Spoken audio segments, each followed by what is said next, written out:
এত কম কেন? কি ব্যাপার? পরীক্ষা দাওনি নাকি সকলে?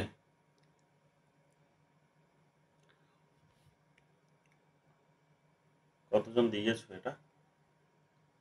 একতা ঘোষ 31, সোহিনী পাঁজা 95, অনিন্দিতা বিশ্বাস 53, অনিন্দিতা বিশ্বাস 26, স্থাপিতা 65, আর দিয়েছো স্থাপিতা 9%, আর দিয়েছো শ্রেয়সী মুখার্জি 90%, নাজমুন্নেশা 78, নাজমুন্নেশা 36, কুতুবুদ্দিন 63, আর দিয়েছো সোহিনী পাজা 58, দীপিকা দাস 60,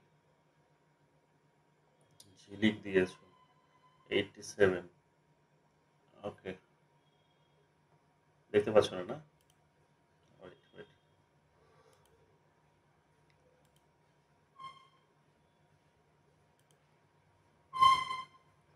বলো কি বলছো?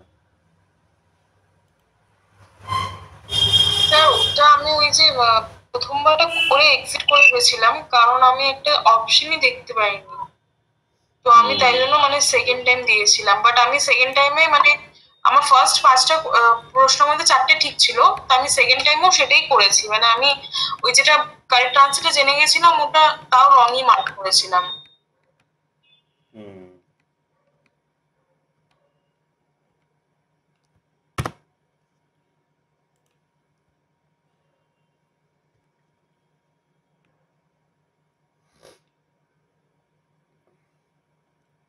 বলো দীপিকা কি বলছো?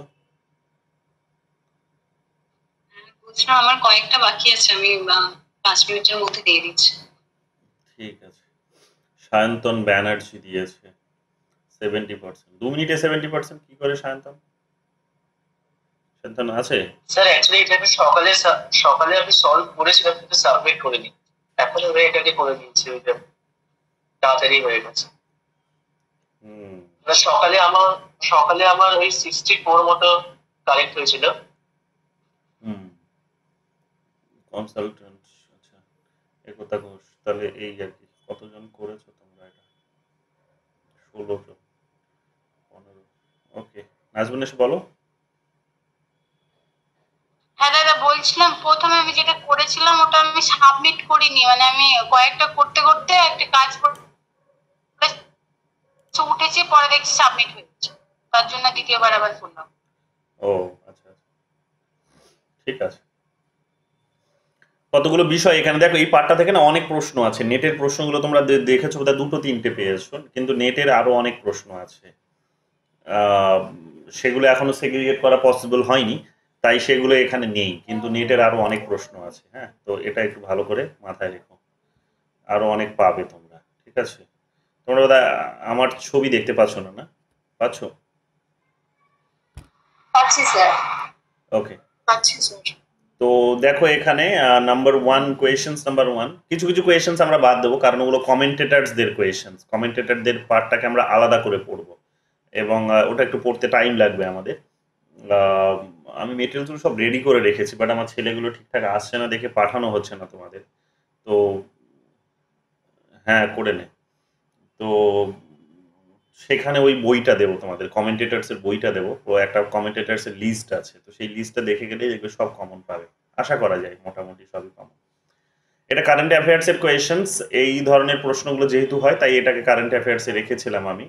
যে house hold consumption expenditure survey, যে একটা পরিবার কত টাকা সেখানে কতটা পরিবারে খরচ করে, তো সেই খরচ, অর্থাৎ কতটা খরচ সে তার বাড়ি তৈরি করার জন্য, হেলথের জন্য, খাওয়ার জন্য, হুম, তার বিভিন্ন শিক্ষার জন্য ছেলে মেয়েদের কত টাকা কোথায় খরচ করে, তো এই ধরনের একটা সার্ভে হয়। তো কত টাকা ইনকাম হচ্ছে এবং সেই ইনকাম থেকে সে কত টাকা খরচা করছে, এবং সেই কত খরচার কত টাকা কোথায় খরচা করছে, এই সমস্ত বিষয়গুলো নিয়ে একটা সার্ভে হয়। তো এই সার্ভেটা করে থাকে যারা, তারা হচ্ছে এখানে ন্যাশনাল স্যাম্পল সার্ভে অফিস করে থাকে এটা।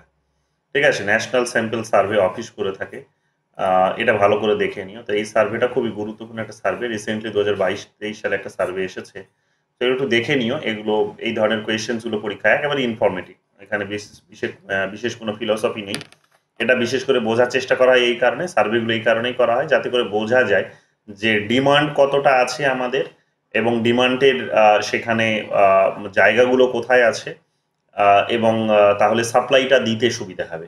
অর্থাৎ ডিমান্ড কতটা আছে সেটা যদি বোঝা যায় এবং তাহলে সাপ্লাইটা করাটা সুবিধা হবে, এবং ডিমান্ডটা এক্স্যাক্ট কোথায় আছে সেটাও যদি বোঝা যায় তাহলে কিন্তু ঠিক এক্স্যাক্ট সেই জায়গাতেই কিন্তু সেখানে ইনফ্রাস্ট্রাকচারাল ডেভেলপমেন্ট থেকে শুরু করে পুরো ওই এরিয়াটাকে ডেভেলপ করাটা সহজ হবে। তো এই কারণেই এগুলো করে থাকে। প্লাস হচ্ছে এটাও বোঝার চেষ্টা করা এটার মধ্য দিয়ে যে কনজামশন যখন বাড়ে একটা ফ্যামিলির, তখন সেটা অনুমান করা হয় যে সেই পরিবারটার কনজামশন বাড়ছে মানে দেশের কনজামশনটা বাড়ছে। হ্যাঁ, ওভারঅল তো প্রত্যেকটা পরিবারকে নিয়েই তো দেশ, তো দেশের কনজামশনটা বাড়ছে, দেশের কিন্তু আমাদের ডিমান্ডগুলো বাড়ছে, এগুলো এগুলো কিন্তু বোঝার চেষ্টা করা হয়। তো এই ধরনের সার্ভেগুলো করার মধ্য দিয়ে চেষ্টা এটাই করা হয় যে যাতে যাতে কি করা হবে, দেশটাকে আরো যাতে ডিমান্ড এবং সাপ্লাইয়ের মধ্যে যে একটা একটা একটা একটা ইকুইলিব্রিয়াম বলা যেতে পারে, যে একটা ব্যালেন্স সিস্টেম, সেই ব্যালেন্স সিস্টেমটাকে যাতে ধরে রাখা যায়। এগুলোই বেসিক্যালি সরকার এই কারণেই করে থাকে। তো এগুলোর দিকে ধ্যান দিও। এখানে যেমন দেখো মেনশন করে দিয়েছি food, housing, transportations, health care, educations, entertainment, এই সমস্ত বিষয়ে মানুষ কত টাকা খরচা করে সেগুলোকে বোঝার চেষ্টা করা হয়। ঠিক আছে, এটা আবার কি বলে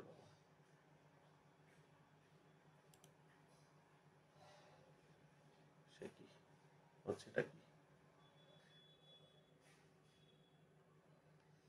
ঠিক আছে, তো এইগুলো একটু ভালো করে দেখে নিও। সেকেন্ড কোয়েশ্চেন দেখো এখানে, সেকেন্ড কোয়েশ্চেন কি বলছে, সেকেন্ড কোয়েশ্চেন বলছে who is the author of the recently published article income and wealth inequality in India 1922 to 2023, the rise of the billionaire Raj. তো এটা তোমাদের আমি কারেন্ট অ্যাফেয়ার্সেই পড়িয়েছিলাম। এগুলো এই বিষয়গুলো যেহেতু পরীক্ষায় জানতে চায় তাই এটা দেওয়া হয়েছিল সেই সময়।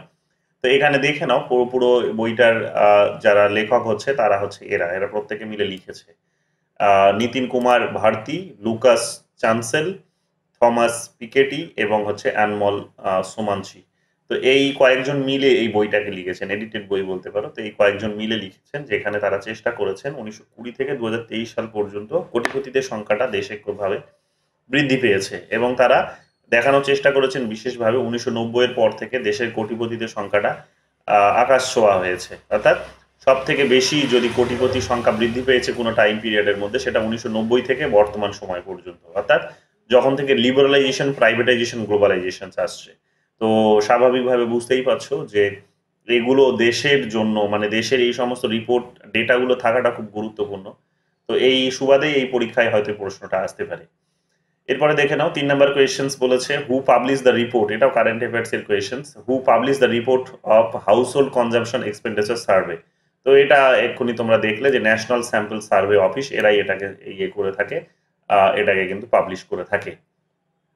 4 নম্বর প্রশ্ন চলে আসো, সিইউটি পিজি 2024 এসেছে, সিইউটি পিজি 2024, ঠিক আছে? সমৃদ্ধা ভালো করে নোটিশ করবে এগুলো, যে দেখো সিইউটি পিজিতে এসেছে, এগুলো মুখস্থও করে ফেলে এক প্রকার। তো সিইউটি পিজিতে এসেছে comment capitalism was introduce with which 5-year plan in India.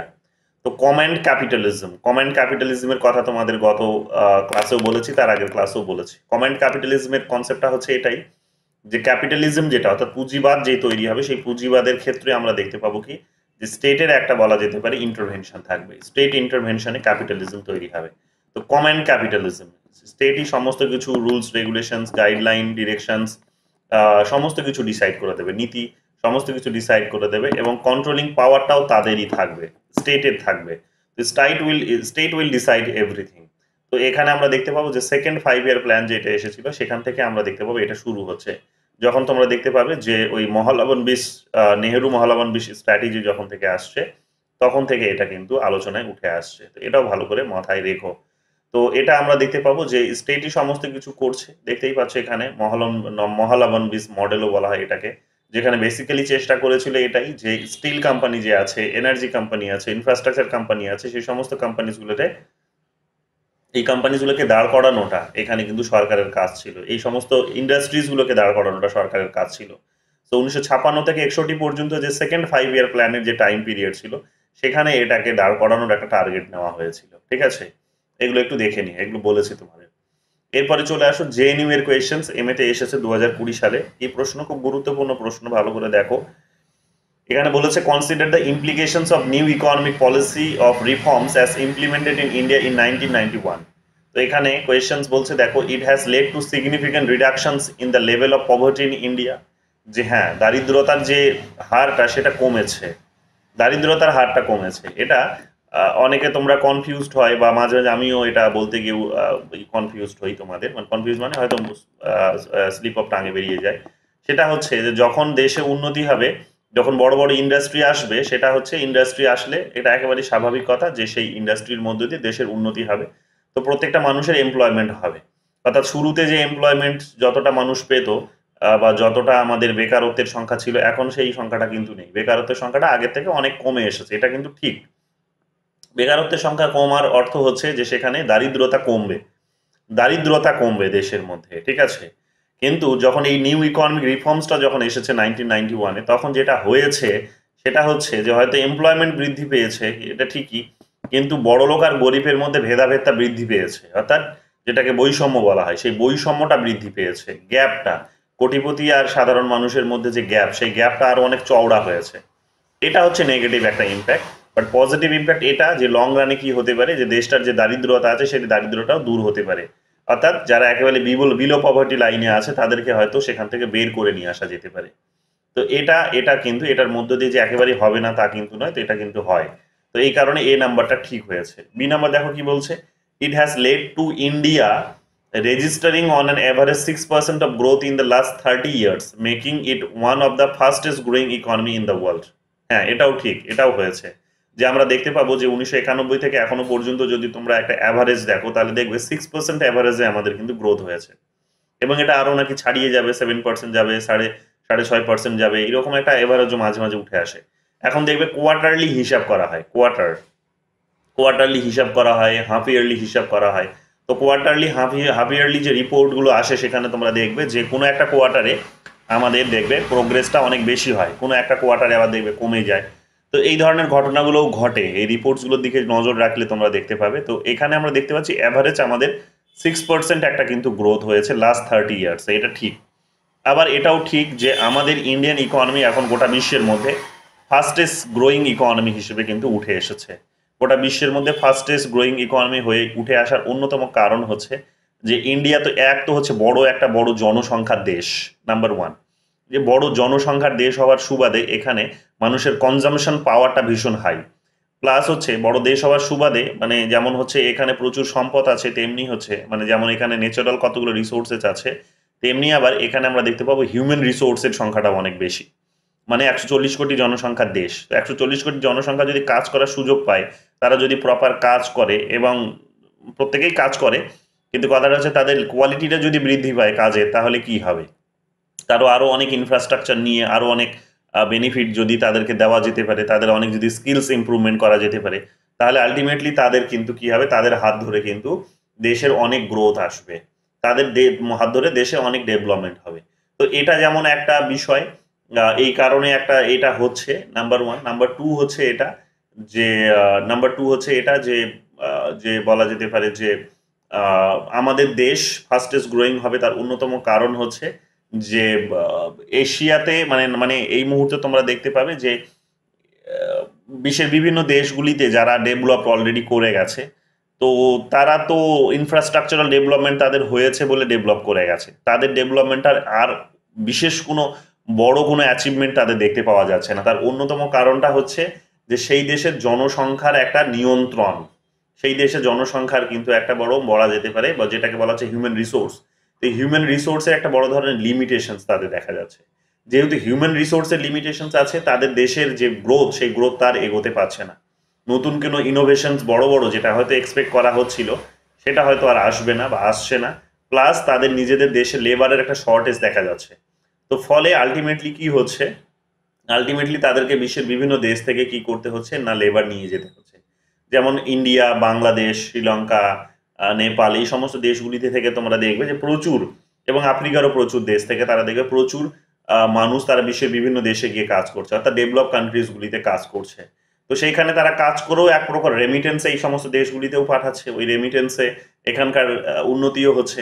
তো ফলে চারিদিক থেকে কি হচ্ছে, একটা উন্নতি কিন্তু নজর দেওয়ার মতো একটা জায়গায় এসেছে বা উন্নতি হচ্ছে। তো এই কারণেও আমরা দেখতে পাবো যে আমাদের কিন্তু ফাস্টেস্ট গ্রোয়িং ইকোনমি হিসেবে আমরা উঠে আসতে পারছি। আমাদের দেশে যেভাবে টেকনোলজির বা নেটওয়ার্ক সিস্টেম যেভাবে ডেভেলপ করছে, যেভাবে আমাদের কমিউনিকেশন সিস্টেমটা এনহ্যান্স হচ্ছে বলা যেতে পারে, যে প্রত্যন্ত গ্রামে যারা বসবাস করে তারাও আজকে মোবাইলে বসে আজকে হয়তো খান স্যারের ক্লাস দেখতে পারে, নইলে আজকে বিকাশ দিব্যি স্যারের ক্লাস দেখতে পারে, নইলে আজকে আমার ক্লাস দেখতে পাচ্ছে, আরো হাজার হাজার টিচারের এরকম ক্লাস দেখতে পাচ্ছে, তারা স্কিলস শিখছে, তারা শিক্ষা লাভ করছে। তো ফলে কি হচ্ছে, এই কমিউনিকেশন সিস্টেমগুলো তাদেরকে কি করছে, এই এনহ্যান্সমেন্ট অফ কমিউনিকেশন সিস্টেমগুলোর ফলে তারা আজকে মানে গ্রামের মানুষগুলো আজকে কিন্তু আজকে গ্লোবাল সিটিজেন হিসেবে কিন্তু উঠে আসতে পারছে। তো ফলে তাদেরও অবদান কিন্তু ইন্ডিয়ান ইকোনমিতে এসে পড়ছে। এটাও একটা বড় কারণ যে যেগুলো আমরা করে উঠতে পারিনি। চায়না যেমন হচ্ছে দেখবে কমিউনিকেশন সিস্টেমে অনেক স্ট্রং, টেকনোলজিতে অনেক স্ট্রং, তারাও রাস্তাঘাট প্রচুর তৈরি করেছে, ব্রিজ নির্মাণ করেছে, তারা সেখানে প্রচুর রোড নির্মাণ করেছে, রেলের যোগাযোগ ব্যবস্থা ভীষণ তাদের ডেভেলপ, প্রচুর সংখ্যায় তাদের রেল, তাদের বুলেট ট্রেন সেখানে চলছে।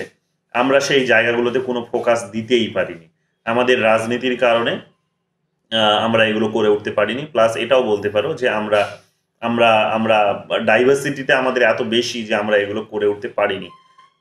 ডেমোক্রেসি অনেক বেশি এনহ্যান্স হয়েছে হয়তো শুরুর দিক থেকে, কিন্তু এখন আমরা দেখতে পাচ্ছি যে সেটাই আমাদের আবার কিন্তু মাথা ব্যথার কারণও হয়ে গেছে। তো যাই হোক, আমাদের ডেভেলপমেন্টটাকেও কিন্তু আটকে দিয়েছে। তো এইরকম ভাবে আমরা দেখতে পাচ্ছি কি যে আমরা পিছিয়ে ছিলাম। তো এখন যেহেতু এই সমস্ত গ্যাপগুলোকে পূরণ করার চেষ্টা হচ্ছে এই সমস্ত ইনিশিয়েটিভের মধ্য দিয়ে, প্রাইভেটাইজেশনের মধ্য দিয়ে, তো স্বাভাবিকভাবেই আমরা কিন্তু এখন ফাস্টেস্ট গ্রোয়িং হচ্ছি, অর্থাৎ রাতারাতি হওয়ার সুযোগটাও কিন্তু পাচ্ছি। তো ওরা শুরু করেছিল, করে একটা জায়গায় গিয়ে দাঁড়িয়ে গেছে, তার অন্যতম কারণ হচ্ছে যে ওদের নতুন করে এগোনোর কিছু রাস্তা নেই, তার কারণ জনসংখ্যা কম। কে করবে সেই উন্নতিটা, কাদের জন্যই বা উন্নতি হবে, কারণ জনসংখ্যা তো কম। তো ফলে মানুষ যেমন জাপানের একটা বেসিক প্রবলেমস দেখতে পাবে, জাপানের অনেকগুলো প্রবলেমসের মধ্যে একটা বড় প্রবলেমস হচ্ছে যে তাদের জনসংখ্যা যেন নিয়ন্ত্রণ হয়ে পড়েছে, জনসংখ্যা নিয়ন্ত্রণ হয়ে পড়েছে, মানুষ আর সেখানে বা মানে মানে কি বলবো যে বাচ্চা কাচ্চা নিতে চাইছে না। ঠিক আছে, তাদের নিউক্লিয়ার ফ্যামিলি হয়ে গেছে। কেন? তার কারণ মানুষ সময় পাচ্ছে না, এত বেশি বিজি লাইফ সেখানে মানুষের, যে মানুষ এখানে ঘুমানোর সময়টুকু পায় না। আমরা যেমন আমাদের কনসেপ্ট আছে কি, বাঙালিদের কনসেপ্ট আছে ভাত ঘুম, আমরা খেয়ে দিয়ে একটু ঘুমোই, কিন্তু তাদের ওই কনসেপ্টটা হচ্ছে কিন্তু ভাত ঘুম নয়, ওদের কনসেপ্টটা হচ্ছে আবার কিন্তু একটু হচ্ছে পাওয়ার ন্যাপের কনসেপ্ট, যে সেখানে একটু 30 মিনিট 20 মিনিট 15 মিনিট একটুখানি ঘুমিয়ে নিল, কাজ করতে করতেই ঘুমিয়ে নিল। তো এই যে কনসেপ্টগুলো এসেছে মানে বুঝিয়ে দিচ্ছে এটা যে সেখানকার লাইফ ভীষণ ব্যস্ত, ওখানকার মানুষ ভীষণ ইন্ডিভিজুয়ালিস্টিক, তারা কমিউনিটির কথা ভাবতে, তারা দেশের কথা ভাবতে বিশেষ কিন্তু পারছে না। বলো কি বলছো?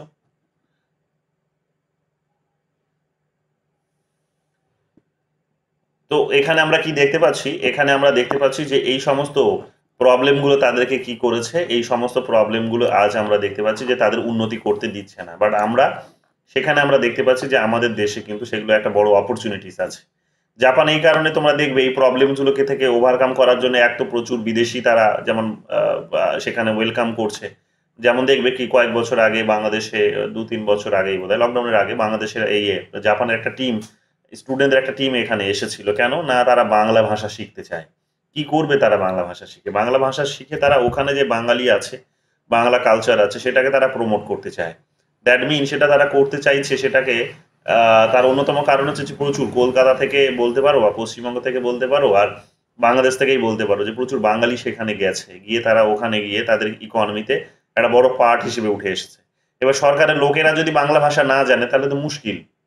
তো স্বাভাবিকভাবেই বাংলা ভাষা জানার জন্য কিন্তু বাংলা ভাষা বাংলা ভাষাকে তারা কিন্তু আজকে অ্যাডপ্ট করতে বাধ্য হচ্ছে, সিস্টেম বাংলা ভাষার কালচারটা তারা অ্যাডপ্ট করতে বাধ্য হচ্ছে। তো এই জিনিসগুলো একটা যেমন সলিউশনের রাস্তা, অন্যদিকে আরেকটা সলিউশনও তারা খুঁজেছে, যে তারা সরকারিভাবে এখন ঘোষণা করছে যে বিভিন্ন ডেটিং অ্যাপের কথা তোমাদের এর আগেও কোনো একটা দিন বোধহয় বলছিলাম, যে সরকারিভাবে ডেটিং অ্যাপ লঞ্চ করা হয়েছে, যে তুমি এখানে যেমন ডেটিং কথা শুনলেই যেমন মানুষ নাক সিট করে, ওখানে যেমন সরকারিভাবে পদক্ষেপ নেওয়া হচ্ছে ডেটিং অ্যাপে, যে ছেলেমেয়েরা মেলামেশা করছে না বলে আলটিমেটলি কি অত্যধিক বেশি ইন্ডিভিজুয়ালিস্টিক হয়ে গেছে, মেলামেশা নিজেদের মধ্যে করছেই না, করার সুযোগটাই পাচ্ছে না।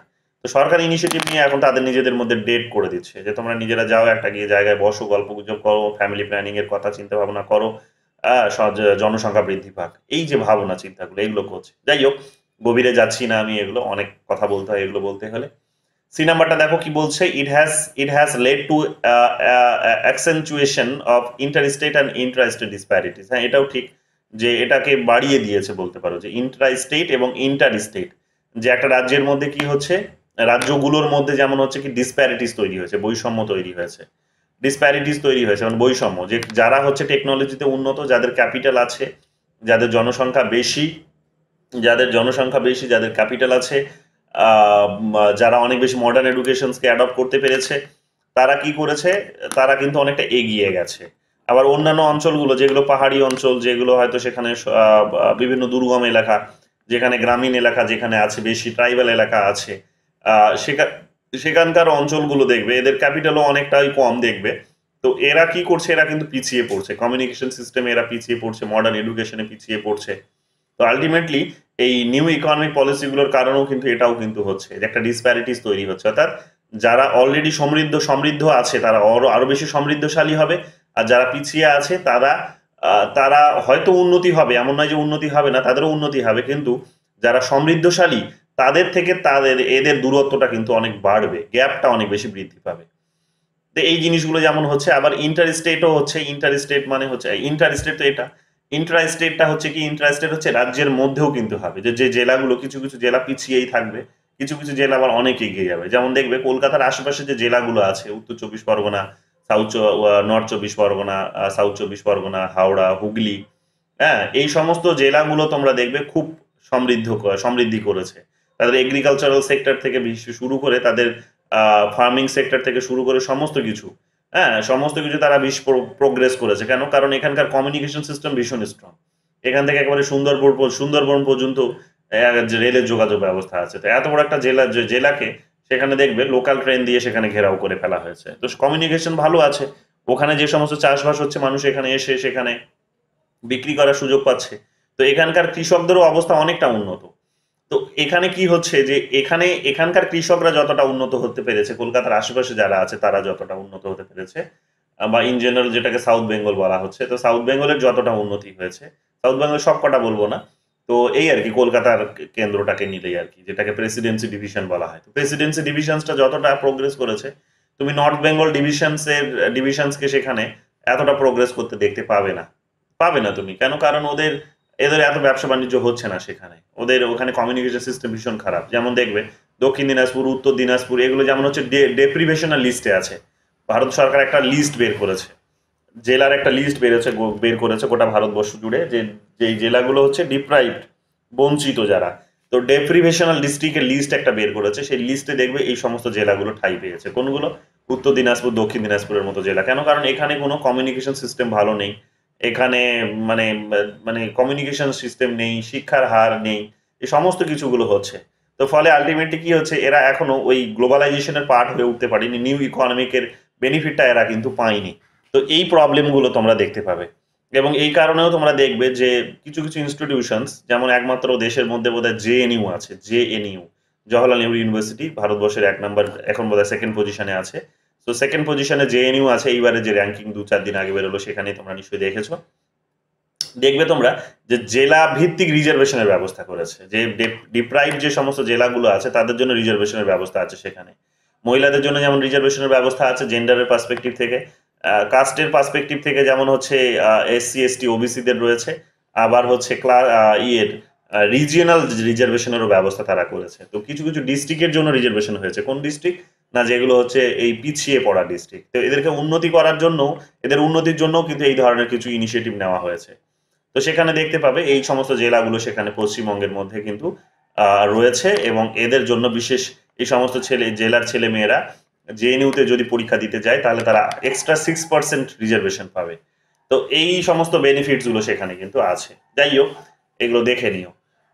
ডি নাম্বারটা কেন হয়নি এখানে দেখে নাও। Manufacturing sector has been the fastest growing sector followed by the agricultural and service sector. না, যখন এই নিউ ইকোনমি, তোমাদের গতকালই বলেছিলাম, যখন নিউ ইকোনমিক পলিসির কথা বলবে, নিউ ইকোনমিক রিফর্মসের কথা বলবে, অর্থাৎ লিবারালাইজেশন, প্রাইভেটাইজেশন, গ্লোবালাইজেশনের যখন কথা বলবে, তখন সবার প্রথমে আমরা সার্ভিস সেক্টরকে বেশি উন্নতি করতে দেখবো। সার্ভিস সেক্টর, ঠিক আছে, কমিউনিকেশন সেক্টর, সফটওয়্যার কোম্পানি, এই সমস্ত বিষয়গুলোকে আমরা সমৃদ্ধি করতে আগে দেখবো, এদের গ্রোথটা আগে হয়েছে।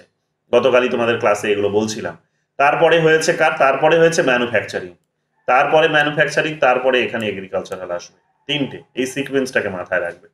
তো এই সিকোয়েন্সে হবে, তো শুরুতে সার্ভিস, তারপরে ম্যানুফ্যাকচারিং, তারপরে কিন্তু এগ্রিকালচার, বা এটার পরে সার্ভিসের পর এগ্রিকালচারও আসতে পারে। আমার এক্স্যাক্ট এই জায়গাটা একটু দেখতে হবে, বাট আমার মনে হচ্ছে এটা হবে, ম্যানুফ্যাকচারিংটাই আগে হবে। ম্যানুফ্যাকচারিংয়ে আমাদের দ্বিতীয় পজিশন আছে, তারপরে হবে এগ্রিকালচার। কারণ এগ্রিকালচারের কন্ট্রিবিউশনসটা যেটা স্বাধীনতার সময় 75% ছিল জিডিপিতে, এখন সেটা কমে 50%-এরও নিচে নেমে গেছে। তো এগুলো আমরা দেখতে পাবো কি, এবং এগ্রিকালচার একটা বড়, আমাদের যখন এই লিবারালাইজেশনের পার্সপেক্টিভ থেকে আমরা দেখবো, তখন দেখবো একটা বড় একটা লসের জায়গা থেকে দেখা হয় এটাকে, যে বড় বড় লস হচ্ছে আমাদের। সরকার সাবসিডি দিতে এই কারণে বাধ্য হচ্ছে, কৃষকদেরকে কৃষি ভাতা দিচ্ছে, ঠিক আছে, যারা বিভিন্ন ফার্মিং করছে তাদেরকে ভাতা দিচ্ছে, সারের ক্ষেত্রে বেনিফিট দিচ্ছে, ইলেকট্রিসিটির ক্ষেত্রে সেখানে সাবসিডি দিচ্ছে, এগুলো দিতে বাধ্য হচ্ছে। তার কারণে এটা নইলে এই এগ্রিকালচারাল ফার্মার্সরা কিন্তু মারা পড়বে। তো এটা বোধহয় 3 নাম্বারে রান করছে, মানে এই আইডিয়াটা যদি ঠিক হয় আমার, তাহলে 3 নাম্বারে রান করছে। তবে প্রথমটা কিন্তু মানে যেটা রান করছে সেটা হচ্ছে সব থেকে বেশি গ্রো করছে, সেটা হচ্ছে সার্ভিস সেক্টর। সার্ভিস সেক্টরে কন্ট্রিবিউশনসটা আমাদের বেশি, সফটওয়্যার তৈরি করার থেকে শুরু করে বিভিন্ন ধরনের কমিউনিকেশনে এই সার্ভিসগুলোর ক্ষেত্রে আমাদের এই কোম্পানিটার একটা বড় অবদান তৈরি হয়েছে আফটার 1991, এটা বলা যেতে পারে। তো এগুলো ভালো করে দেখে নিও, এই কারণে এটা ভুল হয়েছে, ঠিক আছে। এরপরে চলে আসো, দাঁড়াও ফ্যানটা চালাই, গরম হচ্ছে কেন। এরপরে চলে আসো পরের প্রশ্ন বলছে, consider the following factors related to the economic transition from development planning model to the market oriented economic growth model in 1991। কি বলছে এখানে, বলেছে যে factor related to the economic transition from developmental planning model to market oriented economic growth model in 1991। অর্থাৎ যেটা নেহরুরা আগে শুরু করেছিল, নেহরু মহালাবানবিস যে পলিসিটা নিয়ে আসলো, যে স্টেট কন্ট্রোল সমস্ত কিছু সিস্টেম হবে, সেটাকে ডেভেলপমেন্টাল প্ল্যানিং মডেল বলা হতো। তো সেখান থেকে বেরিয়ে এসে, অর্থাৎ যেটা স্টেটের মাধ্যমে হতো, সেখান থেকে বেরিয়ে এসে আমরা সব কিছু এখন মার্কেট ওরিয়েন্টেড করছি, মার্কেটের হাতে সমস্ত কিছু ছেড়ে দিচ্ছি। তো এটার পেছনে যে কারণগুলো দায়ী ছিল, যে উপাদানগুলো দায়ী ছিল, সেগুলো হচ্ছে কিন্তু এই চারটেই দায়ী ছিল। Oil crisis due to Gulf war 1990-91 যখন দেখবে, সেখানে ইরাকের সঙ্গে যখন কুয়েতের দেখবে, ইরাক যখন কুয়েতকে দখল করছে, ইরাকের প্রেসিডেন্ট সাদ্দাম হোসেন যখন তোমরা দেখবে যে কুয়েত দখল করছে, কি অভিযোগে দখল করছে, এই অভিযোগে দখল করছে যে কুয়েত নাকি ইরাকের হচ্ছে তেলের খনিতে থেকে তেল উত্তোলন করার চেষ্টা করছে, ড্রিলিং করে, একটা প্রসেস আছে ড্রিলিংয়ের, সেই প্রসেসে ড্রিলিং করে ইরাকের খনি থেকে তেল বের করে নিয়ে আসার চেষ্টা করছে, এটা একটা অভিযোগ। আর দ্বিতীয় অভিযোগটা হচ্ছে তারা প্রচুর সংখ্যক যে লোন দিয়েছিল কুয়েতকে, সেই লোনটা কুয়েত শোধ করতে রাজি নয়। এই অভিযোগে তারা কি করলো না, কুয়েতকে আক্রমণ করলো। কুয়েতকে আক্রমণ করার অন্য একটা কারণ ছিল, যেটা বলার চেষ্টা করা হয়, সেটা হচ্ছে যে কুয়েতকে আক্রমণ করার অন্যতম কারণ ছিল তার আগে যে এই যে দীর্ঘ 8 বছর যাবত যে ইরাক ইরান ওয়ার হয়ে গেল, সেই ইরাক ইরান ওয়ারে আমরা দেখেছি যে ইরাক প্রচুর মানে বড় পরিমাণে ক্ষতির মুখে পড়েছিল, তার ইকোনমি বড় একটা ক্ষতির মুখে পড়েছিল, বিশাল একটা তার লস হয়েছিল। তো দীর্ঘদিন তার ইকোনমি এই ধরনের একটা নেগেটিভ দিকে রান করছিল, বেশি দেখে প্রোগ্রেস হচ্ছিল না দেখে, সেই লাভটাকে সে পুষিয়ে নেওয়ার জন্য এখন তারা চিন্তা ভাবনা করে যে কুয়েতকে যদি দখল করতে পারি, তাহলে কুয়েতের যে তেলের খনি আছে প্রচুর পরিমাণে, দেখবে কুয়েতের জায়গাটাই এমন যে কুয়েতের দিকে প্রচুর তেল আছে, ছোট্ট একটা দেশ হতে পারে কিন্তু প্রচুর তেলের খনি আছে সেখানে, মানে তেল সমৃদ্ধ আছে সেখানে।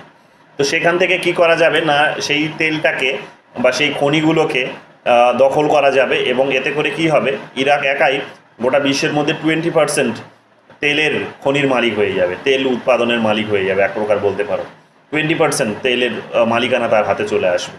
তো এটা তারা কিন্তু একটা তাদের ভাবনা ছিল। স্বাভাবিকভাবে আমরা দেখতে পাবো যে তারা কুয়েতকে দখলও করে, কুয়েতকে যখন দখল করে, কুয়েতকে জাস্ট ওই 2 দিনের মধ্যেই বোধহয় দখল করেছিল। তো যখন ছোটো দেশ তো দখল করে ফেলছে বিশাল বড় একটা মিলিটারি বাহিনী নামিয়ে দিয়ে, তো স্বাভাবিকভাবে যখন দখল করলো, তখন আর আমেরিকা এবং তার কিছু ওয়েস্টার্ন অ্যালাই, মানে প্রায় 42টার মতো কান্ট্রি মিলে তারা কি করেছিল না, একটা কোয়ালিশনস তৈরি করেছিল, করে তারা কি করেছিল, ইউনাইটেড নেশনসে একটা বিল পাস, এটা সম্ভবত 660 নম্বর রেজলিউশন ছিল সিকিউরিটি কাউন্সিলে। তো সেখানে রেজলিউশনস পাস করিয়ে নিয়ে তারা বলার চেষ্টা করে যে কুয়েতকে বলে যে শান্তি চুক্তিতে এগ্রিমেন্ট করতে হবে, অর্থাৎ কুয়েতকে মুক্ত করতে হবে, কিন্তু তারা মুক্ত করতে রাজি নয়। বাধ্য হয়ে তারা কি করে, তখন আমরা দেখতে পাবো যে কুয়েতকে দখল মুক্ত করার জন্য আমেরিকার নেতৃত্বে আমরা দেখতে পাবো কি যে এই 42টা দেশের একটা জোট তারা কিন্তু ইরাকের উপর হামলা চালায়। এখন আমরা দেখতে পাবো যে এরই মাঝে আমরা দেখতে পাবো যে আমেরিকা কিন্তু সৌদি আরবও তখন ভয় পেয়ে গেছিল। সৌদি আরব তখন ভেবেছিল যে ইরাক এরপর আমার উপর ইনভেনশন চালাতে পারে। ইরাকের এই ধরনের একটা ইনভেনশনের সেও কিন্তু ভয়ে ছিল। তো স্বাভাবিকভাবেই সৌদি আরবও তখন সম্মতি দিয়েছিল। আমেরিকা তখন সৌদি আরবে তার সৈন্য ডেপ্লয় করে রাখে, আর্মি ডেপ্লয়মেন্ট করে। তো আর্মি ডেপ্লয়মেন্টের মধ্য দিয়ে আমরা দেখতে পাবো যে বড় ধরনের একটা কিন্তু যুদ্ধ হয়েছে সেখানে ইরাকের সঙ্গে ওয়েস্টার্নের কান্ট্রিজ এবং আরবের একটা যুদ্ধ হয়েছে সৌদি আরবে। তো সেই যুদ্ধে আমরা দেখতে পাবো যে বড় ক্ষয়ক্ষতি হয়েছে। 1990 থেকে 91 পর্যন্ত এই ঘটনাগুলো চলেছে। তো আলটিমেটলি আমরা দেখতে পাবো যে এত বড় একটা তেলের ভান্ডার যেখানে আছে, তো এত বড় একটা তেলের ভান্ডার যেখানে আছে, তারা যখন এই রকমের যুদ্ধে জড়িয়ে পড়ছে তখন কিন্তু সেটা আমাদের জন্য একটা বড় ক্ষতি। তো আলটিমেটলি এই সমস্ত ক্রাইসিসগুলো, মানে ওই গালফ ওয়ারের যে ক্রাইসিসটা, সেটা কিন্তু আমাদেরকে একটা ভীষণ রকমভাবে ইম্প্যাক্ট করেছিল। তো এই কারণেও কিন্তু আমাদের ইকোনমি কিন্তু বলতে পারো কাইন্ড অফ কিন্তু নেগেটিভ দিকে রান করছিল, এবং বাধ্য হয়ে আমরা এই কারণে কি করি, নিউ ইকোনমিক পলিসির দিকে যেতে বাধ্য হই। তো এটা একটা বড় কারণ, ঠিক আছে। এটাকে গালফ ওয়ার বলা হচ্ছে, পার্সিয়ান ওয়ালও বলা হয়, ঠিক আছে। এটাগুলো একটু মাথায় রেখো। কুয়েত ওয়ারও বলা হয়। বি নাম্বার দেখো এখানে কি বলছে। বি নাম্বার বলছে collapse of Soviet Union followed by the other East European countries. তো followed by the other East European countries মানে হচ্ছে যে হ্যাঁ, সোভিয়েত ইউনিয়ন আমরা কোলাপস করতে দেখতে পেলাম, এবং আমরা দেখতে পাবো যে সোভিয়েত ইউনিয়ন যখন কোলাপস করছে তখন ভারতের যে অবস্থা, সেই অবস্থাটা এরকম হচ্ছে যে ভারত আর তার কাছে গিয়ে সাহায্য সহযোগিতা পাচ্ছে না। তো ফলে বাধ্য হয়ে আমরা কিন্তু নিজেদের ওই সোশ্যালিস্ট পলিসি থেকে বের করে নিয়ে এসে লিবারাল পলিসির দিকে যেতে বাধ্য হই। সি নাম্বার বলছে political and social instability in the country leading to the flight of capital. Political and social instability, যে হ্যাঁ, এটাও আমরা দেখতে পাবো যে আমাদের নিজেদের দেশে কি হয়েছিল, যে আমাদের নিজেদের দেশে কিন্তু রাজনৈতিক এবং সামাজিক একটা অস্থিরতার পরিবেশও তৈরি হয়েছিল। মনে করে দেখো সেই সময় বিশ্বনাথ প্রতাপ সিং এর কথা, ওবিসি রিজার্ভেশনসটা তখন তিনি কিন্তু নিয়ে আসছেন। তো এই সমস্ত ক্রাইসিসগুলোও তখন কিন্তু শুরু হয়েছিল, ঠিক আছে। এই সমস্ত ক্রাইসিসগুলোও তৈরি হয়েছিল 73rd অ্যামেন্ডমেন্টকে কেন্দ্র করে। তার আগে আজকে মানে লোকাল অ্যাডমিনিস্ট্রেশন সিস্টেমটিকে গোটা দেশ জুড়ে ইমপ্লিমেন্ট করার জন্য দীর্ঘদিন ধরে রাজনৈতিক একটা অস্থিরতা চলছিল, রাজি হচ্ছে না, পলিটিক্যাল পার্টিসগুলোর মধ্যে কোনো সম্মতি তৈরি হচ্ছে না। তো এই সমস্ত কারণগুলো আমরা দেখতে পাবো কি সেই সময় বড় হয়ে উঠেছিল, এবং তারও আগে তোমরা দেখতে পাবে যে সরকার গঠন হচ্ছে আর ভাঙছে, এই যে খেলা, এই খেলাটাও কিন্তু দীর্ঘদিন ধরে চলেছে। তো আলটিমেটলি আমরা দেখতে পাবো বিশ্বনাথ প্রতাপ সিং আসলো, তারপরে তোমরা দেখবে যে সে বিশ্বনাথ প্রতাপ সিং এর পর বোধহয় সেখানে চন্দ্রশেখর এসেছিল। বিশ্বনাথ প্রতাপ সিং এর পর চন্দ্রশেখর পাওয়ারে আসলো। তো এই যে ক্রাইসিসগুলো, এবং তারপরে গিয়ে আমরা দেখতে পাচ্ছি পিভি নরসিংহ রাও আসলো, এবং তো এই ক্রাইসিসগুলো কিন্তু বলে দিচ্ছে যে আলটিমেটলি রাজনৈতিক অবস্থা, সামাজিক অবস্থা কিন্তু ভালো ছিল না। সমাজের মধ্যে তখন দেখবে যে একটা যে কাস্টকে কেন্দ্র করে একটা দ্বন্দ্ব তৈরি হচ্ছে। ওবিসিদের সঙ্গে দেখবে ব্রাহ্মণদের একটা তখন সেখানে কিন্তু একটা দাঙ্গার পরিস্থিতি তৈরি হয়েছে দেশের মধ্যে। তো এই সমস্ত বিষয়গুলো আমরা দেখতে পাবো, এগুলো কিন্তু একটা অস্থিরতার পরিবেশ তৈরি করেছিল। যদিও এগুলো রাজনীতি, সেই সময়কার যে পুঁজিবাদী যে ব্যবস্থার যে উত্থান পতন, সেটার কারণেও কিন্তু হচ্ছিল। যখন ওই আমরা দেখবে যে এশিয়া ওয়েল ক্রাইসিসটা যখন হচ্ছে, তখন দেখবে আমেরিকা দেখেছিল বা ওয়েস্টার্ন ওয়ার্ল্ড দেখলো যে তাদের একটা বড় তেলের মানে একটা শেয়ার চলে যায় যদি ইরাকের হাতে, তার একটা বড় ডমিনেশন সে পেয়ে যাবে। বাধ্য হয়ে আমরা দেখতে পাবো কি যে তারা কিন্তু যুদ্ধ করতে এসেছিল। এমন নয় যে তারা জাস্ট মানে মানবিকতার খাতিরে যুদ্ধ করতে এসেছে, না, তারা মানবিকতার খাতিরে যুদ্ধ করতে আসেনি, তারা তাদের নিজেদের স্বার্থের খাতিরেই যুদ্ধ করতে এসেছিল। তো এগুলো আমরা দেখতে পাবো যে একটা সেই সময় রাজনীতির মধ্যে উত্থান পতন কিন্তু চলছিল। ব্যালেন্স অফ পেমেন্ট ক্রাইসিস, এটা তো ছিল যে আমাদের নিজেদের যে বিদেশি যে সমস্ত প্রোডাক্টসগুলো আছে, যেগুলো তেল থেকে শুরু করে, গ্যাস থেকে শুরু করে, কয়লা থেকে শুরু করে, যেগুলো আমরা বিদেশ থেকে নিয়ে আসি, সেগুলো কেনার জন্য আমাদের পকেটে সেই সময় টাকা ছিল না। তো আমাদের পেমেন্ট করার যে ব্যালেন্স, সেই ব্যালেন্সটা ছিল না। এটা ব্যালেন্স অফ পেমেন্টের একটা ক্রাইসিস দেখা দিয়েছিল। তো বুঝতেই পারছো যে সবগুলোই এই কারণে কিন্তু এখানে ঠিক। এরপরে চলে আসো, এখানে দেখে নিও, আমি একটু ডিটেলসে লিখে দিয়েছি। এখানে এইগুলো জানতে চাই পরীক্ষায় কি রিলেটেড এগুলো, যেমন গালফ ওয়ার হচ্ছে কি অপারেশন ডিজার্ট স্টর্ম বলা হয় এটাকে, ঠিক আছে। আবার বলা হয় অপারেশন ডিজার্ট শিল্ডও বলা হয়, ঠিক আছে, শিল্ডও। এখানে টাইম পিরিয়ডগুলো দেখে নিও। তো এইগুলো নামগুলো এটার সাথে গালফ ওয়ারের সাথে জড়িত, এগুলো ভালো করে দেখে নিও, এগুলো বারবার পরীক্ষায় জানতে চাই, ঠিক আছে, এগুলো বারবার কিন্তু পরীক্ষা জানতে চাই। এরপর চলে আসো জেএনইউ এর প্রশ্ন। জেএনইউ এর প্রশ্ন কি বলেছে, 2021 সালে এসেছে এমএতে। এটা ছেড়ে দাও, এটা একটা কমেন্ট, এটা আমি তোমাদের কমেন্টেটার্সগুলো যখন লিস্ট পড়াবো তখন বলে দেবো। এখন এটা মাথায় ঢুকবে না, কারণ পুরো আগে টপিকটা শেষ হোক তবেই এই পার্টে আসবো। কারণ পুরো পার্টটা না শেষ হলে এগুলো পড়াটা বৃথা হবে, কারণ ধরতে পারবে না। পুরো সিলেবাসটাকে শেষ হোক আমাদের, এই পুরো ইউনিট 8টা, তারপরে আমরা থিঙ্কার ওয়াইজটা শুরু করব। তারপরে দেখো এখানে লিস্ট 1 লিস্ট 2 বলেছে, এখানে inclusive growth, investment in heavy industry, agricultural and irrigations, poverty eradication. আর বলেছে second elevation, sixth, fifth and first. বাদিকে রয়েছে 4টে, ডান দিকে রয়েছে 5টা অপশান।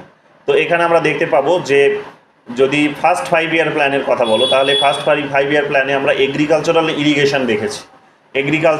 এগ্রিকালচার এবং ইরিগেশনের উপরে আমরা কি করতে দেখতে পাচ্ছি, ইনভেস্ট করতে দেখতে পাচ্ছি। তাহলে সিতে হবে 1। আমরা দেখতে পাচ্ছি এগ্রিকালচার এবং ইরিগেশনের উপরে যে ইনভেস্টগুলো হলো, যেখানে বড় বড় সব ড্যাম তৈরি করা হলো দেখলে, সেটার মধ্য দিয়ে কিন্তু এত বেশি আশানুরূপ কোনো ফল উঠে আসেনি। যাই হোক, সেই কারণে এই আইডিয়াটাকে ড্রপ করা হয়েছে। তো এটা আমরা দেখেছি, এগুলো গত ক্লাসগুলিতে আমরা আলোচনা করেছি এগুলো। তো ফার্স্ট 5 ইয়ার প্ল্যান এগ্রিকালচারাল ইরিগেশনের উপর ফোকাস করেছিল। সেকেন্ড 5 ইয়ার প্ল্যান যেটার উপর ফোকাস করেছিল সেটা হচ্ছে এখানে হেভি ইন্ডাস্ট্রি। তোমাদের বলেছিলাম যে মহলবনবিশ এবং হচ্ছে নেহেরুর যে প্ল্যান ছিল, মডেল ছিল, সেটা হেভি ইন্ডাস্ট্রিয়ালাইজেশনের দিকে তাদের ফোকাসটা ছিল। তো সেকেন্ড 5 ইয়ার প্ল্যান থেকে সেটা কিন্তু শুরু হলো, যেখান থেকে কমান্ড ইকোনমি কিন্তু শুরু হচ্ছে, কমান্ড ইকোনমির ধারণা শুরু হচ্ছে যে স্টেটের কন্ট্রোলে সমস্ত কিছু হবে। তো সেকেন্ড এটা আমরা দেখতে পাচ্ছি কি investment in heavy industries, second, এটা বিতে হয়ে যাবে 1, এটা আমরা দেখতে পাচ্ছি। সিতে আমরা কি দেখতে পাবো, সিতে আমরা দেখতে পাবো তারপরে দেখো বাকিগুলো দেখো, পভার্টি ইরাডিকেশনস তোমরা দেখতে পাবে যে এটা হচ্ছে 6তে, নিশ্চয়ই এটা 6তে হবে। পভার্টি ইরাডিকেশনস এটা কোথায় আছে, পভার্টি D3। তো D3 দেখো পভার্টি ইরাডিকেশনসের জন্য তখন দেখবে তোমরা বিশেষ ইনিশিয়েটিভ নেওয়া হয়েছিল। ইন্দিরা গান্ধীর সময় এই আলোচনাগুলো হয়েছে, ইন্দিরা গান্ধীর সময়, মাথায় রাখবে। আর এখানে আমরা দেখতে পাচ্ছি কি, যে এখানে আমরা দেখতে পাচ্ছি ইনক্লুসিভ গ্রোথ তোমরা দেখতে পাবে কোথায়, ইনক্লুসিভ গ্রোথ তোমরা দেখতে পাবে 4, ঠিক আছে, এর 2 বলেছে। সো 11th তোমরা দেখতে পাবে 11th। তো 11th তোমরা দেখতে পাবে কি ইনক্লুসিভ গ্রোথের দিকে ফোকাস করা হয়েছে, অর্থাৎ জিডিপির দিকে ফোকাসটা তখন বেশি করে রাখা হয়েছে, এই আর কি, এগুলো উঠে আসতে শুরু করেছিল। 9 নম্বর এগুলো দেখে নিও, আমি তোমাদের একটা প্রপার লিস্ট দিয়ে দেবো। এই কোয়েশ্চেনগুলো আরও 2-1টা জিজ্ঞেস করেছে, নেটেও জিজ্ঞেস করেছে। তো আমি একটা প্রপার তোমাদের লিস্ট দিয়ে দেবো। কোনো একটা ক্লাসে আমি এই পুরো লিস্টটা তোমাদের দেখিয়েছিলাম, মানে পুরো অ্যানালাইজ করেছিলাম। সেই কোয়েশ্চেন্সটা আমি আজকে এখানে পেলাম না, হয়তো অন্য কোথাও আছে ওটা, বাট ওটা ঢোকাতে হবে এখানে। তো যাই হোক, আমি আবার তোমাদের লিস্টটা দিয়ে দেবো, সেটা দেখে নিও একবার, ওই লিস্টটা একবার দেখে নিও যে কোন 5 ইয়ার প্ল্যানে কোন ইনিশিয়েটিভগুলো নেওয়া হয়েছিল এবং সেটার কি নাম। যেমন আর একটা নাম আছে, যেমন নামটা আমি বলছি, আসবে এখানে পরীক্ষাতে, এখানে কোয়েশ্চেন্সে আছে। তো এই সমস্ত নামগুলো বারবার পরীক্ষায় জানতে চায়, ঠিক আছে। যাই হোক, দেখে নাও, এখানে পাবে ওগুলো। এটাও ছেড়ে দাও, এটাও কমেন্টেটার্সের কোয়েশ্চেন্স, এটাও আমরা থিঙ্কার ওয়াইজ যখন পড়বো তখন দেখে নেব। 10 নম্বরে চলে আসো, 10 নম্বর এটাও ছেড়ে দাও, এটাও দরকার নেই। 11 নম্বরটা দেখে নাও, 11 নম্বরটা দেখে নাও, কারণ এই নামটা থেকে প্রচুর প্রশ্ন আসে, সেটা হচ্ছে কি রুডলফ অ্যান্ড রুডলফ। কি বলেছে প্রশ্ন, সিবিটি পিজিতে এসেছে, দেখো 2023 সালে, মানে গত বছর এসেছে, ঠিক আছে। Who among the following scholar describe the shift from an interventionist to a regulatory state in India.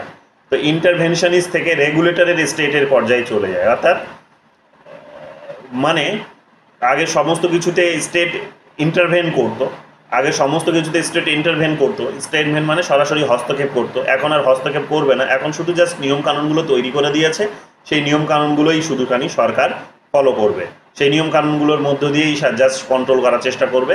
কাজগুলো অন্য কারো হাতে ছেড়ে দিয়েছে, যেটা আগে স্টেট কাজগুলো সরাসরি কাজগুলো করতো, সেই কাজগুলো এখন প্রাইভেটের হাতে ছেড়ে দিয়েছে।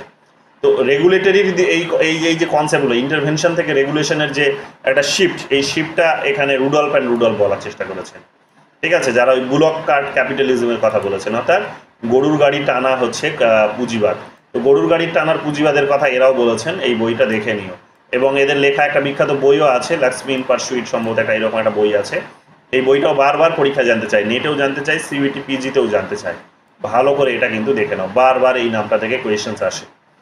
এরপর চলে আসো, প্রশ্ন কি বলছে, হু among the following use the term bullock capitalism, দেখো এখানেই রয়েছে, সিবিটি পিজি 2021-এ এসেছে। ঠিক আছে, সমৃদ্ধা ভালো করে এগুলো নোট করে নাও, এগুলো ঘুরিয়ে ফিরিয়ে বারবার এগুলোই জানতে চাই। তো এখানে দেখতে পাচ্ছি আমরা দেখতে পাচ্ছি bullock cart capitalism, Rudolph and Rudolph বলেছে যে আমাদের ওই গ্রিন রিভলিউশনের ঘটনাটিকে এখানে আইডেন্টিফাই করা হয়েছে, যে কিভাবে সেখানে ঘোড়ার গাড়ি টানা, মানে খুব বেশি যে মডার্ন টেকনোলজি নিয়ে এসেছিলাম তা কিন্তু নয়, বাট আমাদের মোটামুটিভাবে আমাদের যে ধনতন্ত্র, আমাদের যে পুঁজিবাদ, সেটাকে বলা যেতে পারে যে এগ্রিকালচারালের উপর বেস করে যে ডেভেলপমেন্টটা সেই সময়ে করা হয়েছিল কিছু অল্প সময়ের জন্য, সেগুলো কিন্তু বলা যেতে পারে যে এই গরুর গাড়ি টানার এই এক প্রকার ধনতন্ত্র হিসেবে তিনি সংজ্ঞায়িত করেছিলেন। কে? Rudolph and Rudolph. এরা স্বামী স্ত্রী ছিলেন নিজে দুজনে। ঠিক আছে, রুডলফ অ্যান্ড রুডলফ স্বামী স্ত্রী ছিলেন। তো Lloyd Rudolph and Susan Rudolph স্বামী স্ত্রী ছিলেন। এরা বিদেশি ছিলেন, ভারতের উপরে এসে এইরকমভাবে তারা রিসার্চ করেছেন। ভারত সরকার এদেরকে বোধহয় সেখানে পদ্মশ্রী বা পদ্মভূষণ এই ধরনের কিছু পুরস্কারও তাদেরকে দিয়েছে। তারপরে দেখে নাও, এখানে বম্বে প্ল্যানের কথা বলেছে। বম্বে প্ল্যান গুজরাটে এসেছে 2021 সালে। তো বম্বে প্ল্যান ওয়াজ অ্যাবাউট, তো বম্বে প্ল্যান যেটাকে কেন্দ্র করেছিল সেটা হচ্ছে যে industrial development of the country with public sector initiative and share. এখানে ছিল প্রাইভেট, আমি এটাকে প্রাইভেটটাকে পাবলিক করে দিয়েছি, কারণ এটা প্রাইভেট তো ছিল না, পাবলিক ছিল। যে পাবলিক যে সেক্টরসগুলো ছিল সেই পাবলিক সেক্টরসগুলো সরকার নিজেই তৈরি করবে, অর্থাৎ সরকার নিজে উদ্যোগ নিয়ে পাবলিক প্রচুর সেক্টর তৈরি করবে, সেই সেক্টরগুলো কিন্তু রান করবে। তো এগুলোর উপর ফোকাসটা কিন্তু করা হয়েছিল, সরকারি এইরকম কোম্পানিগুলো তৈরি করা হয়েছিল, তো এটা পাবলিক সেক্টর ছিল, নট প্রাইভেট সেক্টর। যদিও সেই সময় প্রাইভেট সেক্টর যে ছিল না তা কিন্তু নয়, প্রাইভেট সেক্টরও ছিল, কমান্ড ইকোনমির আইডিয়াতে পাবলিক সেক্টরও ছিল, বাট সরকারের ইনভেস্টমেন্টগুলো এটাতে ছিল সব থেকে বেশি, পাবলিক সেক্টরে ছিল। এরপরে চলে আসো, গুজরাটে এসেছে 2021 সালে ডিসেম্বর মাসে। লিবারালাইজেশন, প্রাইভেটাইজেশন, গ্লোবালাইজেশন, যেটাকে শর্টে বলা হয় এলপিজি, অনেক সময় ফুল ফর্মও জানতে চাই, সিবিটি পিজির মতো পরীক্ষায়, ওয়েস্ট বেঙ্গল স্টেটের মতো পরীক্ষায় এই ধরনের কিছু বেসিক কোয়েশনস করে, ফুল ফর্মটা জানতে চায়।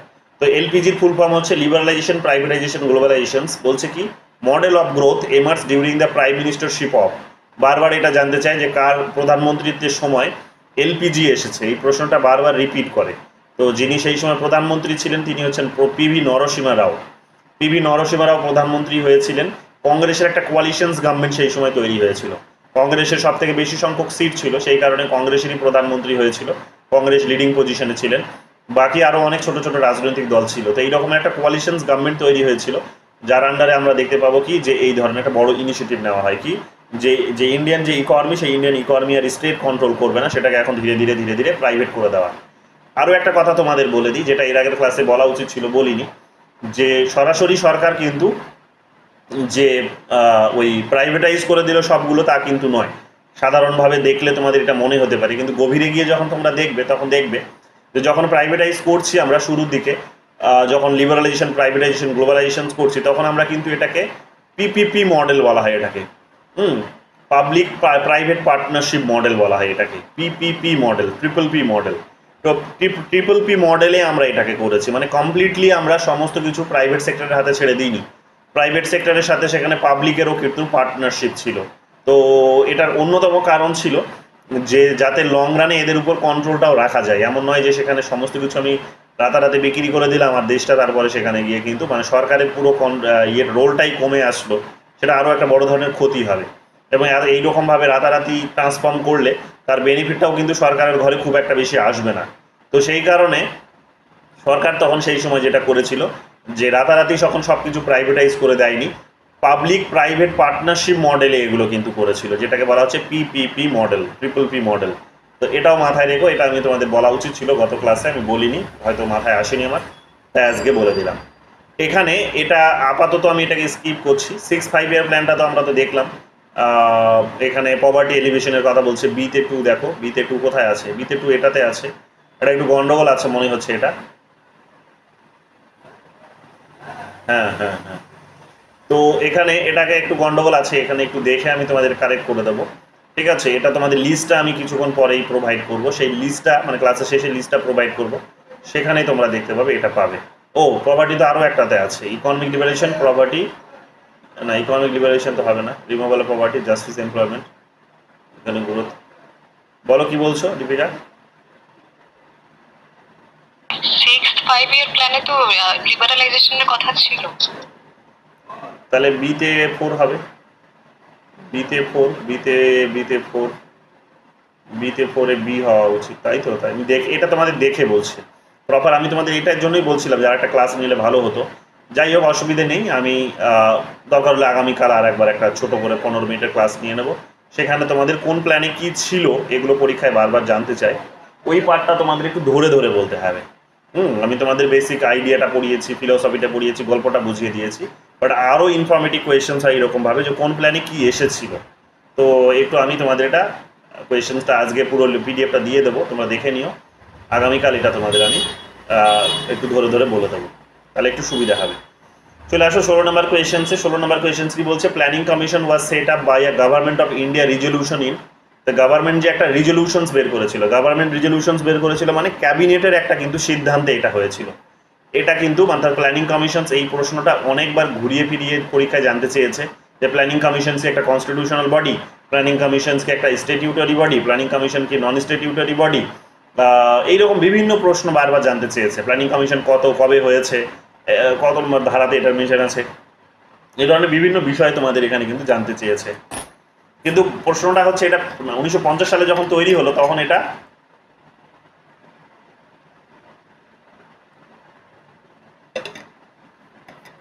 জাস্ট একটা এক্সিকিউটিভ অর্ডারে হয়েছিল, এটা জাস্ট একটা এক্সিকিউটিভ অর্ডারে হয়েছিল, মানে সরকার এটা ডিসিশনটা নিয়েছিল, সরকার নিজে, ক্যাবিনেট একটা ডিসিশন নিয়েছিল, সেই ডিসিশনের ভিত্তিতে এই বডিটা তৈরি করা হয়েছিল। এটা কনস্টিটিউশনেও কোথায় এর মেনশন নেই, এটাকে কোথাও পার্লামেন্টে আইন করেও তৈরি করা হয়নি, এটা এই কারণে নন স্ট্যাটিউটরি বডি, ঠিক আছে, নন কনস্টিটিউশনাল নন স্ট্যাটিউটরি বডি এটা, ঠিক আছে।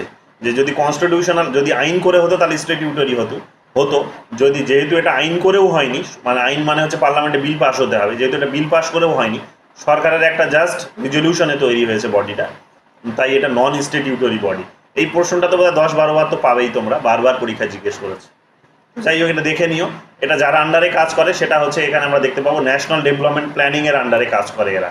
এরা যে প্ল্যানিংগুলো দেয় সেই প্ল্যানিংগুলো ন্যাশনাল ডেভেলপমেন্ট কাউন্সিল সেটাকে অ্যাপ্রুভ করে, ঠিক আছে, অ্যাপ্রুভ করে, যেটা আবার আমরা দেখতে পাবো 1952-তে তৈরি হয়েছিল, ঠিক আছে, 1952-তে তৈরি হয়েছিল। আর এই প্ল্যানিং কমিশন যে তৈরি করা উচিত এটার একটা রেকমেন্ডেশনস যিনি দিয়েছিলেন তিনি হচ্ছেন কেসি নিয়োগী দিয়েছিলেন এই রেকমেন্ডেশনসটা। যদিও তার আগেও আরও একটা গল্প হচ্ছে এটা, যে সুভাষচন্দ্র বোস 1938-এ যখন কংগ্রেসের তিনি প্রেসিডেন্ট ছিলেন, সুভাষচন্দ্র বোস যখন 1938-এ কংগ্রেসের প্রেসিডেন্ট ছিলেন, অর্থাৎ বিফোর ইন্ডিপেন্ডেন্স, আমরা দেখতে পাচ্ছি কি যে আমরা দেখতে পাবো যে তিনি কিন্তু এই প্ল্যানিং কমিশন গঠনের কথা বলেছিলেন এবং গঠন করেছিলেন। যার চেয়ারম্যান তিনি তাকে করেছিলেন সেই সময় নেহেরুকে, তখন তার চেয়ারম্যান করেছিলেন, তো নেহেরুকে চেয়ারম্যান করেছিলেন, এটা মাথায় রাখবে। কেসি নিয়োগী এখানে আছে, যদি 1946 থাকে তাহলে তোমরা কেসি নিয়োগী করবে, যদি 1938 থাকে তাহলে সুভাষচন্দ্র বোস হবে, মাথায় রাখবে। এরপরে দেখে নাও তেলেঙ্গানার কোয়েশ্চেন্স। তেলেঙ্গানা 2023-এ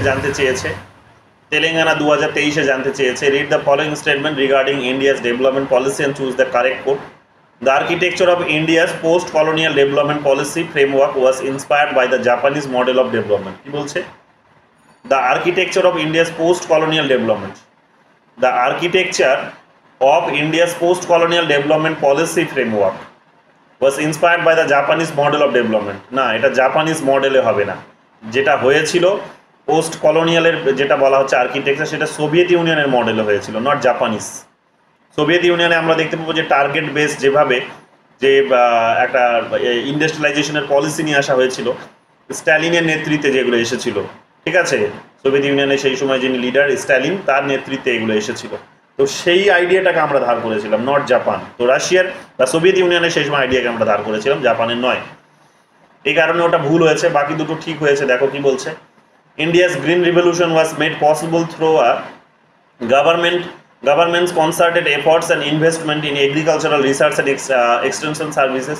হ্যাঁ, এটা ঠিক যে গ্রিন রিভলিউশন হয়েছিল কারণ গভর্নমেন্টের একটা বড় ধরনের উদ্যোগ ছিল, রিসার্চ হয়েছে, অনেক ধরনের উদ্যোগ সেখানে নেওয়া হয়েছে এবং এই কারণে অনেক সায়েন্টিফিক সেই কারণে ডেভেলপমেন্টও করা হয়েছিল বলে এগ্রিকালচারাল সেখানে অনেক শাইন করেছে। সি নাম্বার বলছে কি, the new economic policies from 1991 resulted in the complete paradigm shift. complete paradigm shift in policy making emphasizing the liberalization and greater integration with the world economy। হ্যাঁ, এটা ঠিক। World ইকোনমির সঙ্গে ইন্টিগ্রেশনে যখন কথা বলছে তখন এই শব্দটাকে বলা হচ্ছে কি? শব্দটাকে বলা হচ্ছে স্ট্রাকচারাল অ্যাডজাস্টমেন্ট। তোমাদের গতকালই পড়ালাম, সেখানে বলেছিলাম স্ট্রাকচারাল অ্যাডজাস্টমেন্ট। তো ওয়ার্ল্ড ইকোনমির সঙ্গে যখন আমরা ইন্টিগ্রেট করছি তখন সেটাকে স্ট্রাকচারাল অ্যাডজাস্টমেন্ট বলা হচ্ছে। আর যখন পলিসি তৈরি করা হচ্ছে, যে আগে যে প্যারাডাইম শিফট যেটা হচ্ছে, যে যেখানে ডেভেলপমেন্টাল পলিসি থেকে একেবারেই আমরা এখন লিবারালাইজিং পলিসির দিকে যাওয়ার চেষ্টা করছি, তো এটা সাজেশন ছিল কিন্তু IMF এর। এটাকে বলা হচ্ছে স্টেবিলাইজেশনস। ইন্ডিয়ান ইকোনমিকে স্টেবিলাইজ করার জন্য কিন্তু এই পলিসিটা তখন কিন্তু করা হয়েছিল। তো স্টেবিলাইজেশনের রেকমেন্ডেশনসটা এসেছিল IMF এর কাছ থেকে, এবং স্ট্রাকচারাল অ্যাডজাস্টমেন্টের যে রেকমেন্ডেশন সেটা ছিল ওয়ার্ল্ড ব্যাংকের কাছ থেকে। তো এই দুটো আমরা কিন্তু দেখতে পাবো। তারপরে দেখো এখানে কি বলছে, consider the following in relations two economic development model of India and choose the correct code. কি বলছে এখানে, as a part of mixed economy the areas between public and private sector were demarcated and public private sector was considered as senior partner development। কি বলছে, senior partner in development. প্রশ্ন বলেছে কি, consider the following relations two economic development model of India and choose the correct code. তো এখানে আমরা economic development model বলেছে, as a part of mixed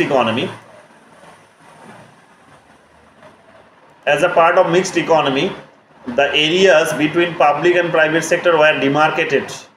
এটা ঠিক। যখন মিক্সড ইকোনমির কনসেপ্ট ছিল, অর্থাৎ নেহেরুর যে মডেল, যেটাকে বলা হচ্ছে নেহেরু মহলাবন্দিসের যে মডেল, তো যেখানে স্টেটের ইন্টারভেনশন থাকবে, সেখানে মিক্সড ইকোনমি ছিল। এটা ঠিক, মিক্সড ইকোনমি মডেল ছিল। কিভাবে সেটাকে বুঝি আমরা, যে সেখানে পাবলিক এবং প্রাইভেট দুজনে মিলে কাজ করবে, মিক্সড ইকোনমি ছিল, ঠিক। কিন্তু আমরা দেখতে পাবো এটার ডিমার্কেশনটাও করা হয়েছিল। ডিমার্কেশন যে করা হয়নি তা নয়, অর্থাৎ পার্থক্যও করা হয়েছিল, কোনটা পাবলিক কোনটা প্রাইভেট, এই পার্থক্য, অর্থাৎ এই মাঝে একটা লাইন তো অবশ্যই সেখানে কিন্তু টানা হয়েছিল। কিন্তু কোনো রকমভাবেই সেখানে এটা করা হয়নি, private sector was considered as senior partner in development. না, প্রাইভেট সেক্টরকে এখানে সিনিয়র হিসেবে কনসিডার করা হয়নি, এখানে পাবলিক সেক্টরকে সিনিয়র হিসেবে কনসিডার করা হয়েছিল। অর্থাৎ পাবলিক সেক্টরই সমস্ত উদ্যোগগুলো নেবে, পাবলিক সেক্টরের উদ্যোগের মধ্য দিয়ে, অর্থাৎ সরকারি সমস্ত উদ্যোগের মধ্য দিয়ে কী হবে, সরকারি ইন্ডাস্ট্রিজগুলো তৈরি হবে, তাকে এখানে সিনিয়র হিসেবে নেওয়া হয়েছিল, নট পাবলিক সেক্টর। এটা আমরা দেখতে পাবো। তো এই কারণে এটা কিন্তু ভুল হয়ে গেছে। 2 নম্বরে চলে আসা কি বলছে, 2 নম্বর বলছে the new economic policies initiated expansion of private sector to facilitate corporate segment in service and manufacturing industries। হ্যাঁ, এটা আমরা দেখতে পাবো। নতুন যে পলিসি নেওয়া হচ্ছে 1991-এ ইকোনমিক লিবারালাইজেশন যে পলিসি, সেখানে আমরা দেখতে পাবো প্রাইভেট সেক্টরগুলোকে ফ্যাসিলিটেট করা হলো, ঠিক আছে, প্রাইভেট সেক্টরগুলোকে ফ্যাসিলিটেট করা হলো। দাঁড়াও তো,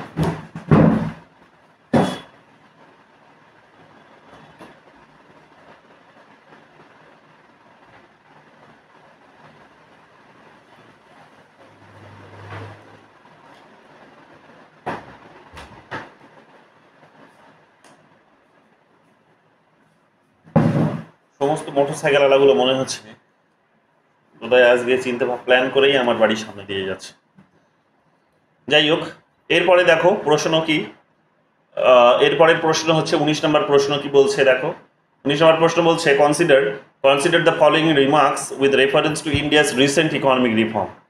তো it lowers tariffs and non tariffs barriers. কি বলছে, রিসেন্ট ইকোনমিক রিফর্ম, রিসেন্ট মানে 1991-এর কথা বলা হচ্ছে। তো 1991-এ আমরা কি দেখতে পাচ্ছি, কি বলছে, it lowers tariff and non tariff trade barriers, ঠিক।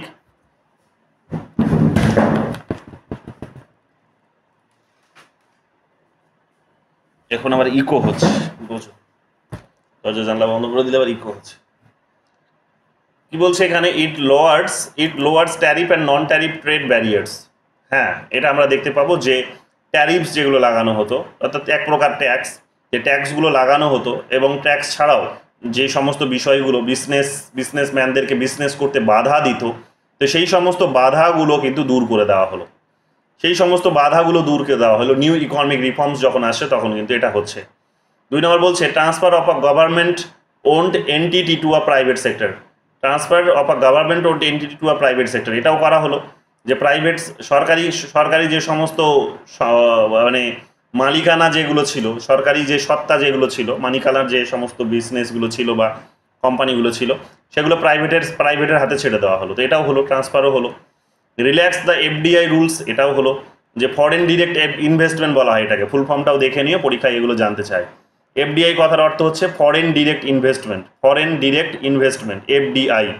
তো ফরেন ডিরেক্ট ইনভেস্টমেন্টগুলো আমরা দেখতে পাচ্ছি কি যে এগুলো কিন্তু একটু রিল্যাক্স করে দেওয়া হলো, অর্থাৎ একটু শিথিল করে দেওয়া হলো, একটু একটু একটু একটু এগুলোর উপর প্রতিবন্ধকতাগুলোকেও কমিয়ে দেওয়া হলো। এবার বিদেশ থেকে যদি কোনো কোম্পানি এসে এখানে ইনভেস্ট করতে চায় তো তারা করতে পারে। 4 নম্বর কি বলছে, ইট অ্যাডপ্টেড লিবারালাইজেশন, প্রাইভেটাইজেশন, গ্লোবালাইজেশন। এটাও ঠিক, নিউ ইকোনমিক রিফর্মসে আমরা এটাও দেখেছি, এলপিজিকে তারা অ্যাডপ্ট করলো। ঠিক আছে, লিবারালাইজেশন কীভাবে? লিবারালাইজেশন এইভাবে যে আমাদের যে কোম্পানিজগুলো ছিল সেগুলোকে আর আটকে রাখলে হবে না, সরকারের দড়ি দিয়ে এগুলোকে স্বাধীন করে দাও, মানে সেগুলোকে যারা কিনতে চাইছে তাদের হাতে দিয়ে দাও, তারা এগুলো নিয়ে ব্যবসা বাণিজ্য করুক। তাহলে লিবারালাইজেশন এইভাবে স্বাধীনতা, তাহলে এক প্রকার স্বাধীনতা সে পেলো। প্রাইভেটাইজেশন মানে কোনো ব্যক্তির হাতে দিয়ে দাও, স্বাধীন করো কিন্তু স্বাধীন করে ব্যক্তির হাতে দিয়ে দাও, প্রাইভেটের হাতে দিয়ে দাও। গ্লোবালাইজেশন মানে হচ্ছে সেটা যে এরা যখন প্রাইভেটের হাতে যাচ্ছে তখন সেই প্রাইভেটগুলো কিন্তু বিশ্বের বিভিন্ন কোম্পানিজগুলো হতে পারে, তো তারা এসে এখানে ইনভেস্ট করবে, তারা এসে এখানে ব্যবসা বাণিজ্য করবে। এবং আমাদের নিজেদের এই যাদেরকে ওপেন করে দেওয়া হলো, ছেড়ে দেওয়া হলো, তাদেরকেও বলা হলো যে তোমরা এবার গ্লোবাল লেভেলে কম্পিটিশনে নেমে পড়ো, অসুবিধা নেই। তো এতদিন এগুলোতে বাধা দেওয়া হচ্ছিল, এবার কিন্তু শুরু করে দেওয়া হলো।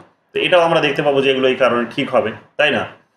এরপরে চলে আসো, জম্মু কাশ্মীরে 2022 সালে এসেছে জুন মাসে। এখানে demand polity and command polity শব্দটা যেটা তোমাদের বলছিলাম, রুডলফ থেকে প্রচুর প্রশ্ন জানতে চাই। তো দেখো এখানে অলরেডি কিন্তু এসে গেছে। রুডলফ কিন্তু কমান্ড পলিটি, ডিমান্ড পলিটির কথা বলেছে। ঠিক আছে, আইডিয়াটা কি? ডিমান্ড পলিটির আইডিয়াটা হচ্ছে যে প্রাইভেট সেক্টরের কথা বলছে। কমান্ড পলিটির কথাটা কি? কমান্ড পলিটির কথাটা হচ্ছে যে যেখানে সরকারের কন্ট্রোলটা থাকে। তো অর্থাৎ সরকার যেখানে নির্দেশ দেবে সেটা কমান্ড পলিটি, যেখানে সরকার নির্দেশ দেবে না, যেটা অটোমেটিক ডিমান্ডের উপর বেস করে সেখানে সাপ্লাই হবে, কোনো রকমের নিয়ন্ত্রণ থাকবে না, সেটাকে ডিমান্ড পলিটি বলা হয়। তো এটা হচ্ছে আমরা দেখতে পাবো রুডলফের আইডিয়া ছিল। এরপরে চলে আসো এখানে, এগুলো প্রণববর্ধনের আইডিয়া, এগুলো যখন থিঙ্কার ওয়াইজ পড়াবো তখন বলে দেবো। এগুলো তোমাদের আমি বললাম যেটা দেবো, যেমন গাডগিল ফর্মুলার কথা বলতে চাইছিলাম তখন, যেটা মনে পড়ছিল না, তো গাডগিল ফর্মুলার কথা বলতে চাইছিলাম। যাই হোক, এগুলো দেখে নিও, এগুলো তোমাদের আমি দিয়ে দেবো, ওটার সাথে মিলিয়ে পড়ে নিও খুব সুন্দর করে। এই যে কোয়েশ্চেন্সটা এখানে দেখো, পুরো লিস্টটা আমি তোমাদের দিয়ে দিয়েছি। এই লিস্টটাই তোমাদেরকে আমি দিতে চাইছিলাম, যে গাডগিল ফর্মুলা কবে থেকে এসেছে, কবে কি হচ্ছে। বাট আজকে আমি এটা আর বলছি না, আগামীকাল একবার টুক করে 10 মিনিটের জন্য বলে দেবো। একবার এটা নিজেরা দেখে নিও প্রশ্নটা। আমি ভাবলাম হয়তো নেই এখানে, কিন্তু আছে। বলো কি বলছো? স্যার, গাডগিল ফর্মুলাটা দেখুন আপনার এখানেও 4th 5 ইয়ার প্ল্যানে আছে না? আমার মনে হচ্ছে প্রশ্নের উত্তরটা ভুল দেওয়া আছে, কারণ আমি সেটা দেখেই করেছিলাম, আমার ঠিক হয়নি। আপনি যদি সময় পান পরে দেখে নেবেন। হ্যাঁ স্যার, আমি এটা পরে দেখছি তাহলে আরেকবার। Okay, thank you sir. এবার দেখো 23 নম্বর প্রশ্নে চলে আসো, কি বলছে, which of the following statement about the Bombay plan is incorrect বলেছে। তো it supported state ownership of industry. হ্যাঁ, বম্বে প্ল্যান এটা সাপোর্ট করেছিল যে স্টেট মালিকানায় কি হবে না, ইন্ডাস্ট্রি তৈরি হবে, যেটাকে পাবলিক ইন্ডাস্ট্রিয়ালাইজেশন বলা হচ্ছে। তো স্টেট মালিকানায়, সরকারের মালিকানায় এখানে বিজনেস তৈরি হবে, ব্যবসা বাণিজ্য হবে, এটার কথা বলা ছিল, এটা ঠিক। মিনার বলা হচ্ছে it was made by some leading industrialist. হ্যাঁ, এটাও ঠিক, যে কিছু কয়েকজন, বোধহয় 8 জন না 9 জন মিলে সেই সময় ইন্ডাস্ট্রিয়ালিস্ট যারা ছিলেন তারা মিলে এই আইডিয়াটা কিন্তু দিয়েছিলেন। ঠিক আছে, তারা মিলে আইডিয়াটা দিয়েছিলেন যে এটা এরকম করা যেতে পারে। কি করা যেতে পারে আসছি সেই আলোচনায়। It supported the idea of planning strongly. এটাও ঠিক, যে তারা একটা প্রপার একটা প্ল্যান করতে হবে, প্ল্যান তৈরি করে তারপর সেখানে ইনভেস্টমেন্ট করতে হবে, ইন্ডাস্ট্রিজগুলোকে দাঁড় করাতে হবে, এই সমস্ত আইডিয়াগুলো তারা কিন্তু দিয়েছিলেন। তারপর যেটা আছে সেটা হচ্ছে it was the blueprint for India's economic future. এটা যে বলেনি তা কিন্তু নয়, এটাও ছিল তাদের একটা idea. But blue print long রানে যে ইন্ডিয়ার এটাই ফিউচার হবে তা কিন্তু নয়। এদের একটা কল্পনা এটাও ছিল, যেহেতু তারা ইন্ডাস্ট্রিয়ালিস্ট, তাদের কল্পনা এটাও ছিল এক প্রকার যে শুরুতে সরকার দায়িত্ব নিয়ে করুক, সিস্টেমটাকে দাঁড় করিয়ে দিক, তারপরে গিয়ে বিজনেসম্যান আমরা সেটাকে পিক আপ করবো, এটাই তাদের প্ল্যান ছিল। তো এটা যে একেবারে এই বম্বে প্ল্যানটা যে একেবারে পুরো ইকোনমিক ফিউচার ছিল তা কিন্তু নয়, কারণ যেহেতু সেখানে ওইটার মধ্যে, ওই প্ল্যানিংয়ের মধ্যে বম্বে প্ল্যানের মধ্যে যেহেতু পাবলিক সেক্টরের কথা বারবার বলা হয়েছে, পাবলিক সেক্টরের উপর জোর দেওয়া হয়েছে, কমেন্ট পলিটির উপর যেহেতু জোর দেওয়া হয়েছে, মিক্সড ইকোনমির উপর জোর দেওয়া হয়েছে, এই লং রানে কিন্তু এটা তাদের ব্লু প্রিন্ট নয়।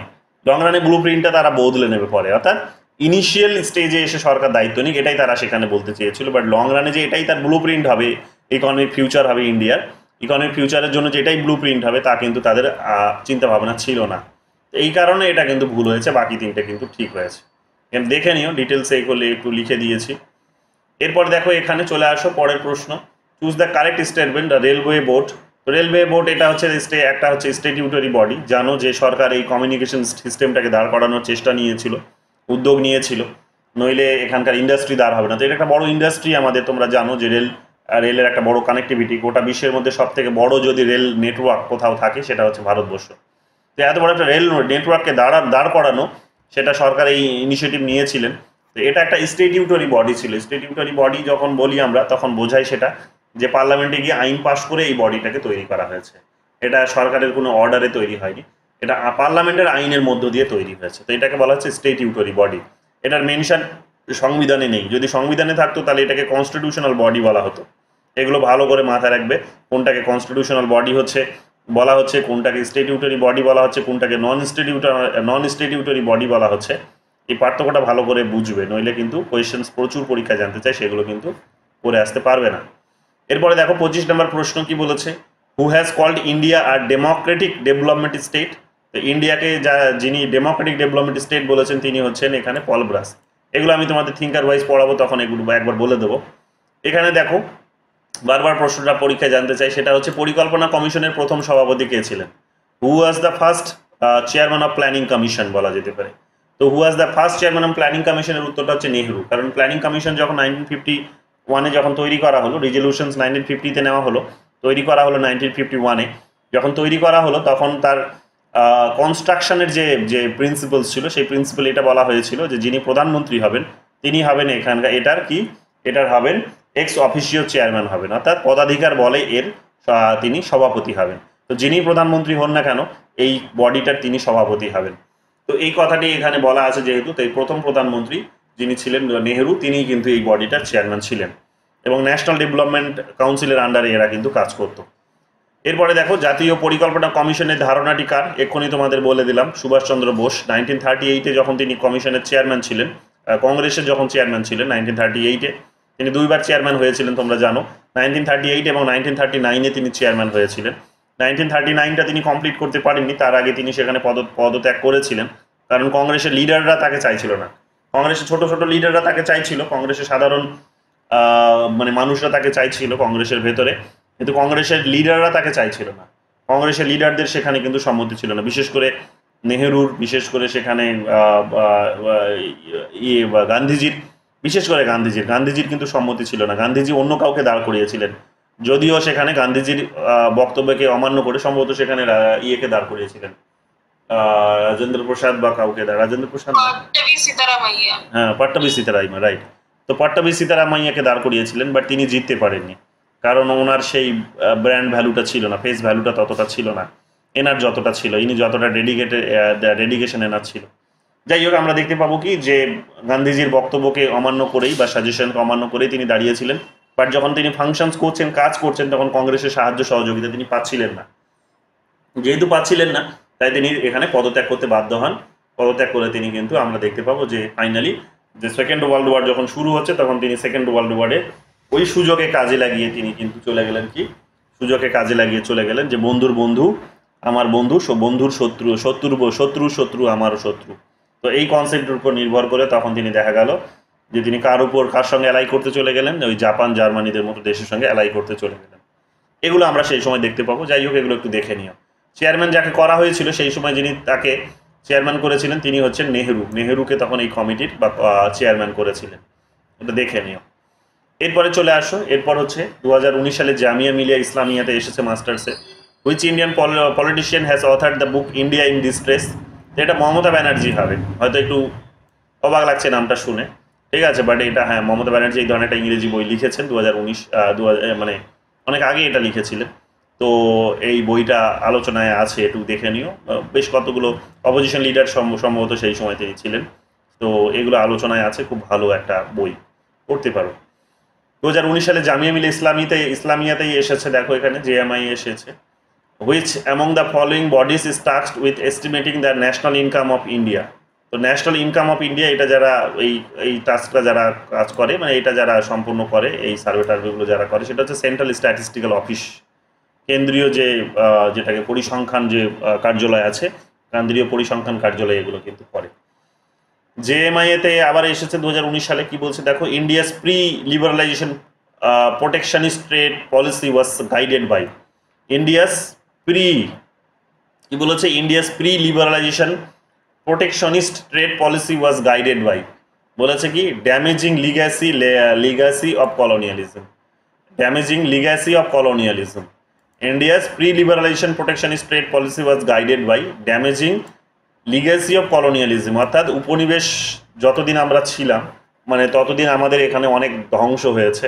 ধ্বংস করার সাথে সাথে তারা এখানে এসে অনেক কিছু রুটকে তাদের নিজেদের, ব্রিটিশরা এসে নিজেদের আইডিয়া, ফিলসফি থেকে শুরু করে বিভিন্ন ধরনের কাঠামো এখানে স্ট্যাবলিশ করে দিয়ে গেছে। তো যখন স্বাধীনতা লাভ করছি, তখন আমরা দেখতে পাবো যে স্বাধীনতা লাভ করার সময় আমরা কি চেষ্টা করেছি, যে সেই লিগ্যাসিসগুলোকে আমরা আগে ধ্বংস করার চেষ্টা করেছি। কেন? কারণ ব্রিটিশদের সেই তৈরি করে যাওয়া সিস্টেমগুলোকে ব্রেক করতে না পারলে নিজস্ব একটা ইকোনমিক সিস্টেম বলতে পারো, প্রশাসনিক সিস্টেম বলতে পারো, সমস্ত দিক থেকেই তুমি নিজস্বতা তৈরি করতে পারবে না। তো সেটা কোথাও গিয়ে ব্রিটিশই মনে হবে। তো ওটাকে ব্রেক করাটা ছিল প্রথম কাজ। যাই হোক, আমরা দেখতে পাবো সেই কারণে যখন আমরা লিবারালাইজেশন পলিসিতে আসছি 1991 সালে, 91 সালের আগে পর্যন্ত আমাদের প্রথম উদ্যোগ ছিল কিন্তু এটাই। তো যে প্ল্যানিং পলিসিগুলো আমরা নিয়েছি সেগুলোর মধ্য দিয়ে আমরা ওটাই চেষ্টা করেছি যে নিজস্বতাটাকে ফিরিয়ে নিয়ে আসা, নিজেদের ইকোনমিকে দাঁড় করানো, নিজেদের জনগণের উন্নতি করা, এবং ব্রিটিশদের যে লিগ্যাসিগুলো ছিল সেটাকে ধ্বংস করা। এগুলোই ছিল কিন্তু কাজ। এরপরে দেখো 31 নম্বর কোয়েশ্চেন্স কি বলেছে, the pattern of consumption of goods and service designed to display the positions of wealth and a high standard of living is termed as, এটাকে একটা ইনফরমেটিভ কোয়েশ্চেন্স হয়ে যাচ্ছে। এটাকে বলা হয় কনস্পিসিয়াস কনজাম্পশন। দেখে নিও, উচ্চারণে আমার অসুবিধা হতে পারে, তোমরা নিজেরা দেখে নিও, ঠিক আছে। সুস্পষ্ট, যেটাকে সুস্পষ্ট, এটা অর্থটা হচ্ছে সুস্পষ্ট, তো একটু দেখে নিও। এরপরে চলে আসো, নেটে এসেছে 2023 সালে শিফট 1-এ এসেছে, দেখো ক্রোনোলজিক্যালি অ্যারেঞ্জ করতে বলেছে স্টেজেস অফ ইকোনমিক ডেভেলপমেন্ট। শব্দগুলো একটু নতুন লাগতে পারে, মেনশন হয়তো কোথাও করে না, কিন্তু একটু মানেগুলো জানলেই এগুলো বোঝা যায়। বা কেউ যদি তোমরা নতুন কোনো কখনো জীবনে উদ্যোগ নিয়েছো যে কোনো বিষয়ের, তো তখনই তার ওটার সাথে যদি এই ইন্ডিয়ার ইকোনমিটাকে যদি কম্পেয়ার করো, তাহলেই বুঝে যাবে যে কোনটা আগে হবে কোনটা পরে হবে। তো আশা করি তোমরা সবাই জীবনে কোনো না কোনো কোথাও না কখনো কোনো নতুন উদ্যোগ নিয়েছো। বলো, কি বলছো? হ্যাঁ, বলছিলাম এটা ওই কম্পারেটিভ পলিটিক্সের আলোচনায় চলে আসে। ডব্লিউ রস্ট্রো এই কথাটা বলেছিলেন ফার্স্ট স্টেপ। হ্যাঁ, ইকোনমিক ডেভেলপমেন্টের উদাহরণ তিনিও দিয়েছেন সেখানে, রাইট, ডব্লিউ রস্ট্রো। পড়াবো ওখানে যখন তখন বলবো। তো এখানে দেখো কি বলেছে, বিডিসিএ, বি কেন হলো আগে দেখো, pre take off stage, take off তো তুমি তখন করবে না। টেক অফ মানে হচ্ছে কি, মানে টেক অফ মানে কি, ল্যান্ড করা। টেক অফ মানে কি, ল্যান্ড করা। টেক অফ মানে হচ্ছে ল্যান্ড করা, যে তুমি ল্যান্ড করবে। ল্যান্ড তো তুমি টেক অফ মানে উঠবে, প্লেনটা যখন ওঠে তখন তো এটাকে টেক অফ বলে। প্লেনটা যখন মানে উঠছে, মানে ধরুন কলকাতা থেকে ব্যাঙ্গালোর যাবো, তো কলকাতা থেকে উড়লো, ওটাকেই বলে তো টেক অফ। তার আগেরটা হচ্ছে আমি মানে ল্যান্ডে আছি, এটাকে কি বলবো, টেক অফ স্টেজটাকে কি বলবো? টেক অফ মানে একদম উড়ে গেছে। আগেরটা বলছে প্রি টেক অফ স্টেজ, মানে টেক অফের আগে। আমি বোঝাচ্ছি, শোনো, টেক অফটা হচ্ছে যে আমি যখন উড়বো তার আগে, প্রি টেক অফ এটা যখন উড়বো তার আগে, এটাই বলতে চাইছো তো? হ্যাঁ, তো ওটাই আমিও বোঝাতে চাইছি। তো টেক অফটাকে কি বলে আগে বোঝো। টেক অফটাকে বলছে যে যখন তুমি উড়ছো, ঠিক আছে, তুমি উড়ছো, যেটা ও বললো, স্থাপিত যেটা বললো ঠিক কারেক্ট। টেক অফ হচ্ছে তুমি উড়বে যখন, ঠিক আছে, তুমি উড়বে, ওড়ার আগে অবস্থা একটা তৈরি হবে, অর্থাৎ ধরে নাও তোমাকে আগে প্লেনটা কোথাও নিয়ে গিয়ে দাঁড় করাতে হবে, তারপরে তো তুমি প্লেনটাকে উড়ানোর চেষ্টা করবে। তো ওটা হচ্ছে প্রি স্টেজ ওটা। তারপরে হচ্ছে কি টেক অফের স্টেজ আসবে, যে তুমি তারপর ওড়ানোর চেষ্টা করছো। যখন ওড়ানোর চেষ্টা করলে তারপরে তুমি কি করবে, তারপরে হচ্ছে তুমি এখানে এইসব তোমার ম্যাচুরিটি কাজ করবে, ঠিক আছে? যে তোমার যখন প্লেনটা উঠলো তখন আমাদের মধ্যে কি হয় দেখবে, শুরুর দিকে যখন প্লেন দেখি তখন একটা ঘাবড়ে যাই আমরা, তারপরে প্লেনে যখন আমরা উঠে গেলাম তা যখন প্লেনটা ছাড়ছে তখন দেখবে আমাদের মধ্যে একটা কী কাজ, অ্যাংজাইটি কাজ করতে শুরু করে। প্লেনটা যখন মোটামুটি 1 ঘন্টা 1.5 ঘন্টা চলছে তখন আর দেখবে স্বাভাবিক লাগে ধীরে ধীরে, বা অনেকে দেখবে বমি হয়, তারপর দেখবে ধীরে ধীরে স্বাভাবিক মনে হয়। তো এটাকে বলা হচ্ছে ম্যাচুরিটির স্টেজ, যে স্বাভাবিকতাটা চলে আসে। তারপরে ধীরে ধীরে কি হয় যে সেখানে তার বেনিফিটটা আমরা পেতে শুরু করি, অর্থাৎ মজা নিতে শুরু করি, কাইন্ড অফ বলতে পারো যে প্লেনের যে মজা সেই মজাটা নিতে পারি। তো কাইন্ড অফ ওই জিনিসগুলোকেই বোঝানো হচ্ছে। Age of high mass consumption, age of high mass consumption, যে যখন পুরো সিস্টেম দাঁড়িয়ে যাবে, যখন স্টেবল পজিশনে চলে আসবে তখন তুমি কি করতে পারবে, পুরো উপভোগটা করতে পারবে। তো কনজামশন ডেভেলপমেন্টেরও এটাই, যে ডেভেলপমেন্টের যখন এই ধরনের সিস্টেমটা দাঁড়িয়ে যাবে তখন তুমি ওটাকে কনজিউম করতে পারবে, তো হাই লেভেলে তখনই পৌঁছবে। তো এটাই হচ্ছে এখানে কিন্তু একটা proper stage, CD BD CA হচ্ছে সেই কারণে সঠিক উত্তর। এরপরে দেখো এখানে কি বলছে 33 নম্বর questions, which of this statement are made by এটা ছেড়ে দাও, এটা পরে তোমাদের আমি বলে দেবো। এটা কারণ যেহেতু স্পেসিফিক একটা বইকে কেন্দ্র করে বলেছে, যখন এটা তোমাদের পড়াবো ওগুলো থিঙ্কার ওয়াইজ তখন বলে দেবো। এটা দেখো ওটা কোথায় এসেছিল, ওটা নেটে এসেছিল, নেটে, আপাতত ছেড়ে দাও। এরপর দেখো এখানে কি বলছে, what is the time period of first 5 year plan in India, Presidency ইউনিভার্সিটির মাস্টার্সের এন্ট্রান্সে এসেছিল। তো এটা 1951 থেকে 56 হবে, এইবারই এসেছে বেসিক কোয়েশনস। তারপরে দেখো মহারাষ্ট্রে 2020 সালে এসেছে কি প্রশ্ন বলছে issue and challenges of participatory development paradigm in India আর। তো ইস্যু অ্যান্ড চ্যালেঞ্জেস বলেছে কি কি ইস্যু আছে এবং মোকাবিলা করার মতো কি কি আছে। তো পুয়ার ডেভেলপমেন্ট গভর্নেন্স, এটা তো আছেই, যে আমাদের যদি উন্নতিতে যদি মানুষের অংশগ্রহণটাকে আরও যদি সুনিশ্চিত করতে হয়, তাহলে সরকারের যে কাজকর্ম, সেই সরকারের কাজকর্মগুলোর মধ্যে যে একেবারে খারাপ অবস্থা আছে সেই অবস্থা থেকে মুক্তি পেতে হবে। তাহলে এটা একটা বড় প্রবলেম আমাদের, যে এই ধরনের একটা অবস্থার মধ্যে আছি আমরা। দ্বিতীয় হচ্ছে poor involvement of civil society, হ্যাঁ নাগরিক সমাজও এখানে খুব পুয়ারলি ফাংশনস করে। মানে তোমরা দেখবে, মানে আমি যেটা বারবার অবাক হই, যে বারবারই দেখবে যে একটা বড় রেপের ঘটনা ঘটেছে, এতগুলো মহিলা তার এক জায়গায় গিয়ে জমায়েত হয়েছে, যেটা নিয়ে আমি একটা ফেসবুকে পোস্টও করেছি, নিশ্চয়ই দেখেছো, যে এতগুলো মহিলা জমায়েত হয়েছে, বিভিন্ন সিভিল সোসাইটির মানুষজন অংশগ্রহণ করছে, বিভিন্ন প্রতিষ্ঠান থেকে মিছিল বেরোচ্ছে, মৌন মিছিল বেরোচ্ছে, প্রতিবাদ মিছিল বেরোচ্ছে, প্রত্যেকে মিছিল করছে, মিটিং করছে, ঠিক আছে, মিছিল করছে, মিটিং করছে, উই ওয়ান্ট জাস্টিস বলছে, উই ওয়ান্ট সিকিউরিটি বলছে, কিন্তু কেউ বলছে না। বা কালকেও আমি পরশু দিনও কালকে টিভিতে দেখছিলাম এখানে একটি সায়নী সরকার বলে বোধহয় একটি মেয়ে আছে, অ্যাক্ট্রেস, তাকে জিজ্ঞেস জিজ্ঞেস করছে যে আপনি কি ধরনের জাস্টিস চান। ওর উত্তরটা হচ্ছে, মানে প্রতিবাদে ভীষণ মানে ক্ষয় ফুটছে। যখন জিজ্ঞেস করা হচ্ছে সলিউশন কী চান, তখন বলছে না এটা তো পলিটিশিয়ানরা ডিসাইড করবে, এটা তো নেতা নেত্রীরা ডিসাইড করবে। তাহলে নেতা নেত্রীরা তো এতদিন ডিসাইড করে আসছে, তাদের ডিসিশনসটা তুমি দেখেছো, তাহলে এখনও কি তোমার মনে হয় না যে সেটা এবার তোমাকে ডিসিশনসটা নিতে হবে? আদারওয়াইজ এই সলিউশনসটা তারা দিতে পারবে না বা দেবে না কখনো, কারণ ওরা চায় না তো তোমার এম্পাওয়ারমেন্ট হোক, চায় না তোমার এই এক্সপ্লয়টেশনসগুলো বন্ধ হোক। তো স্বাভাবিকভাবেই এখানে সিভিল সোসাইটিকে আরও কী করতে হবে, স্ট্রংলি পার্টিসিপেট করতে হবে, তাদের ইনভলভমেন্টটা বাড়াতে হবে, ডিসিশন মেকিং বডিতে তাদের ইনভলভমেন্ট বাড়াতে হবে। শুধু গলা ফাটালে হবে না যে উই ওয়ান্ট জাস্টিস, যেটা আমি বারবার বলছি, যে শুধু গলা ফাটালে হবে না উই ওয়ান্ট জাস্টিস বলে। উই ওয়ান্ট জাস্টিস বলতে কী বোঝায়, কী ধরনের জাস্টিস চাইছো, তার জন্য কি করতে হবে, তার জন্য একটা কাঠামোগত সংস্কার করতে হবে। সেটা পরিবারের মধ্যে আছে, পরিবারের পর একটা বাচ্চা যখন সেখানে স্কুলে যাচ্ছে সেখানে আছে, স্কুল থেকে বেরিয়ে এসে যখন সে খেলার মাঠে যাচ্ছে সেখানকার পরিবেশে আছে, খেলার মাঠ থেকে ফিরে এসে যখন রাতের বেলা সে আবার বাড়িতে আসছে সেখানে আছে, সেখান থেকে যখন সে ওই ছোট স্কুল থেকে যখন বড় স্কুলে আসছে সেখানে আছে, সেখান থেকে সে যখন বা সেখানে কাজকর্ম চাকরি, স্কুল থেকে বেরিয়ে এসে কলেজ লাইফে প্রবেশ করছে সেখানে আছে, ওখান থেকে বেরিয়ে এসে যখন চাকরি সেক্টরে প্রবেশ করছে সেখানে আছে, যখন সে সরকারিভাবে কোনো একটা প্রোগ্রাম পলিসিতে আসার চেষ্টা করছে সেখানে আছে। সরকারের কাজকর্মের মধ্যে সরকারের 3টে ব্রাঞ্চ আছে, সেই 3টে ব্রাঞ্চের 3টে জায়গাতেই এই প্রবলেমটা আছে। আমরা দেখতে পাবো যে সেখানে ডেভেলপমেন্টের যতগুলো ফিলসফি আছে সমস্ত জায়গাতে আছে। তো শুধু উই ওয়ান্ট জাস্টিস বলে চিৎকার করলে তো আর হবে না, এটা তো কাঠামোগত সংস্কার, এবং এটার যে ইম্প্যাক্ট, এটার যে রেজাল্ট তুমি আগামী 5 বছর 6 বছর 10 বছরের মধ্যে দেখতে পাবে এমন কিন্তু নয়। এটা কিন্তু একটা 2-3টে জেনারেশনের প্রয়োজন পড়বে।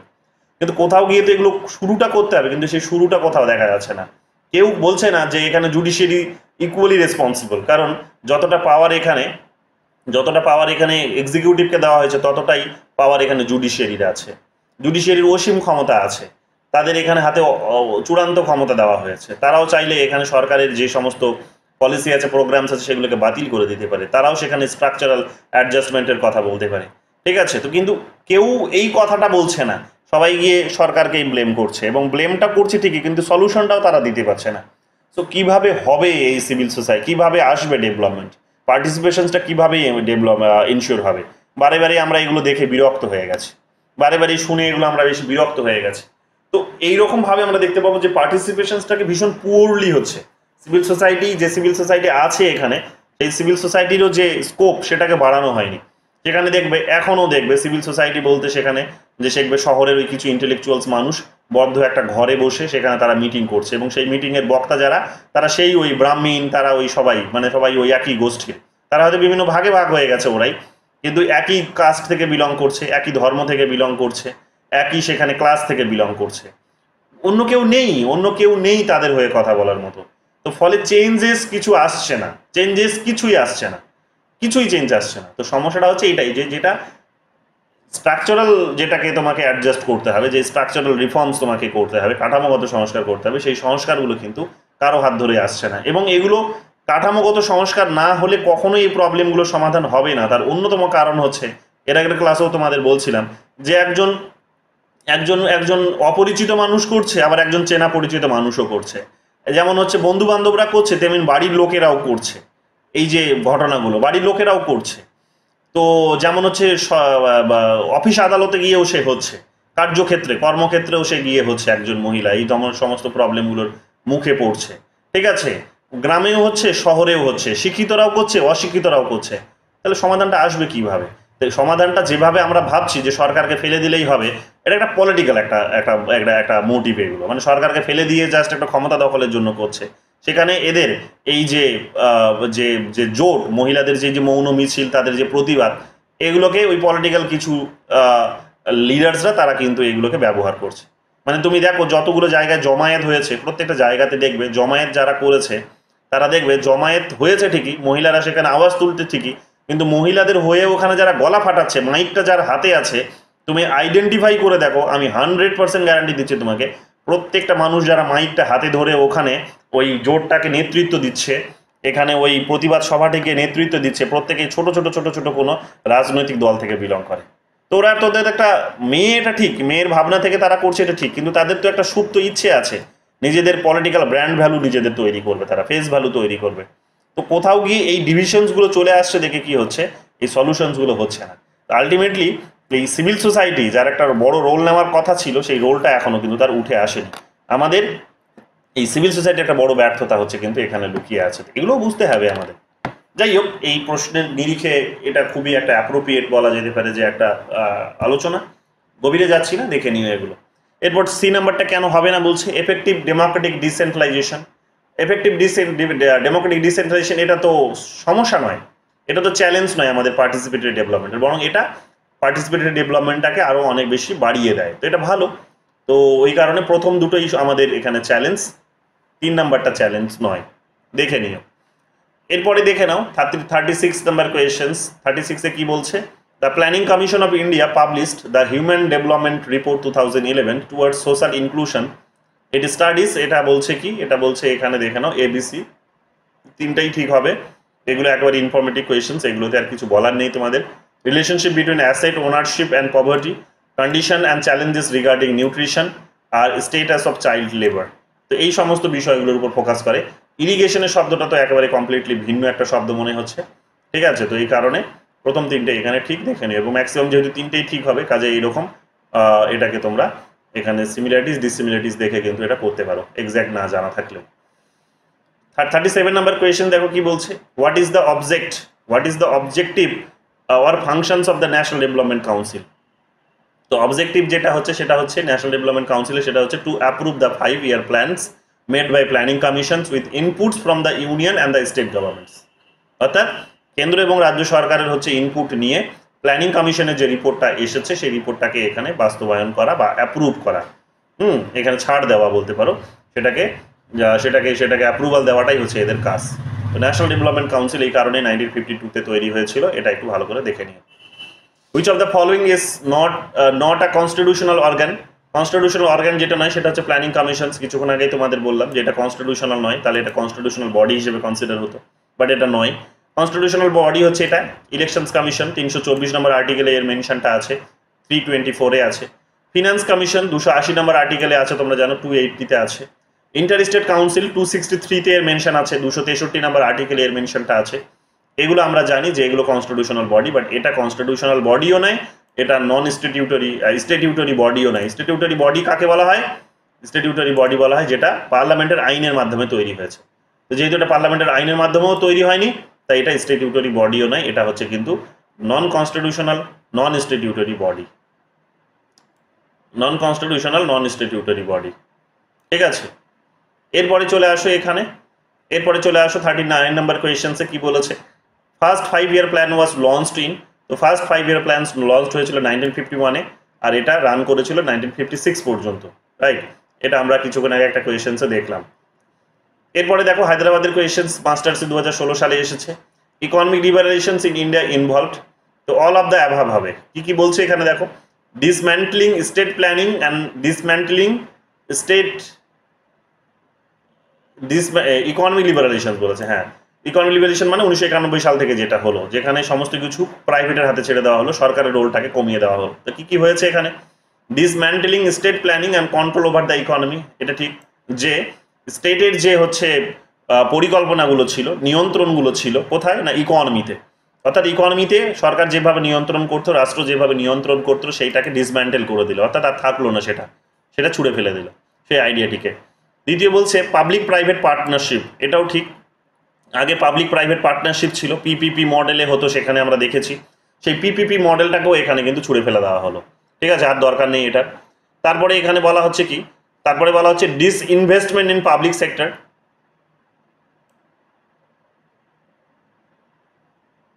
না ছুঁড়ে ফেলে দেওয়া হয়নি, উল্টোটা বললাম।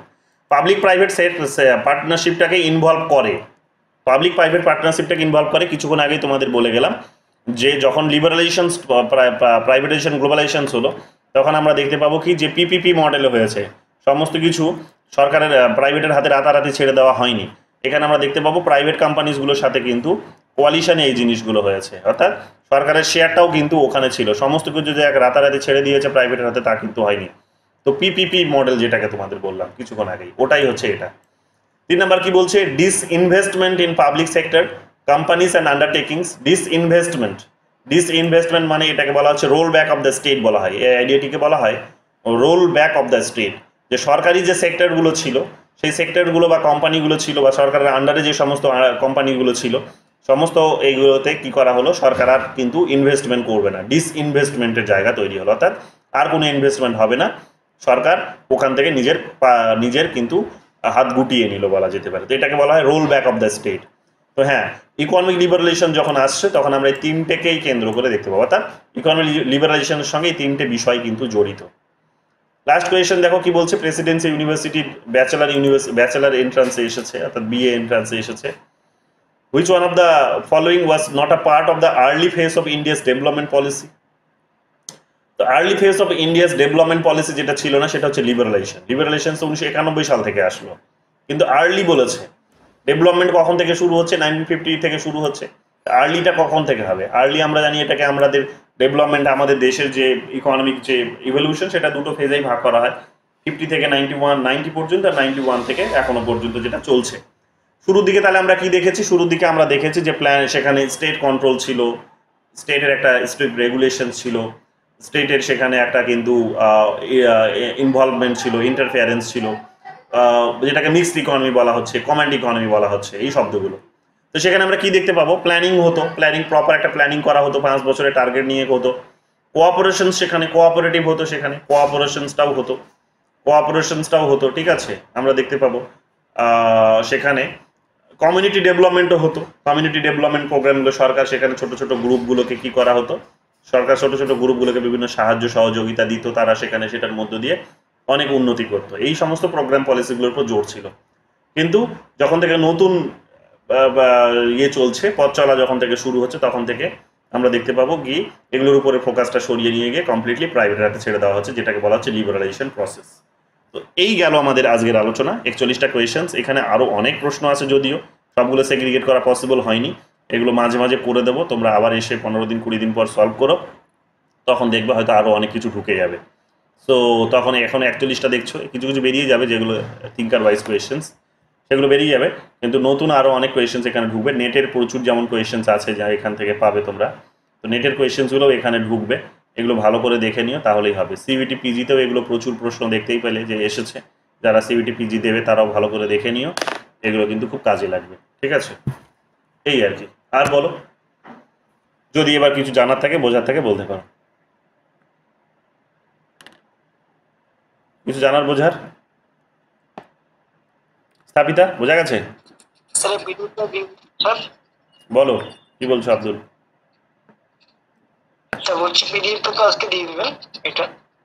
পিডিএফ তো গতকাল তো দিয়েছি গ্রুপে, দেখোনি তুমি? এটার পিডিএফ, এটা তুমি এটা তুমি নিজে প্রিন্ট করে নিও ওখান থেকে। সাবমিট তুমি সলভ করোনি কেন? দুদিন তো ক্লাস করলে।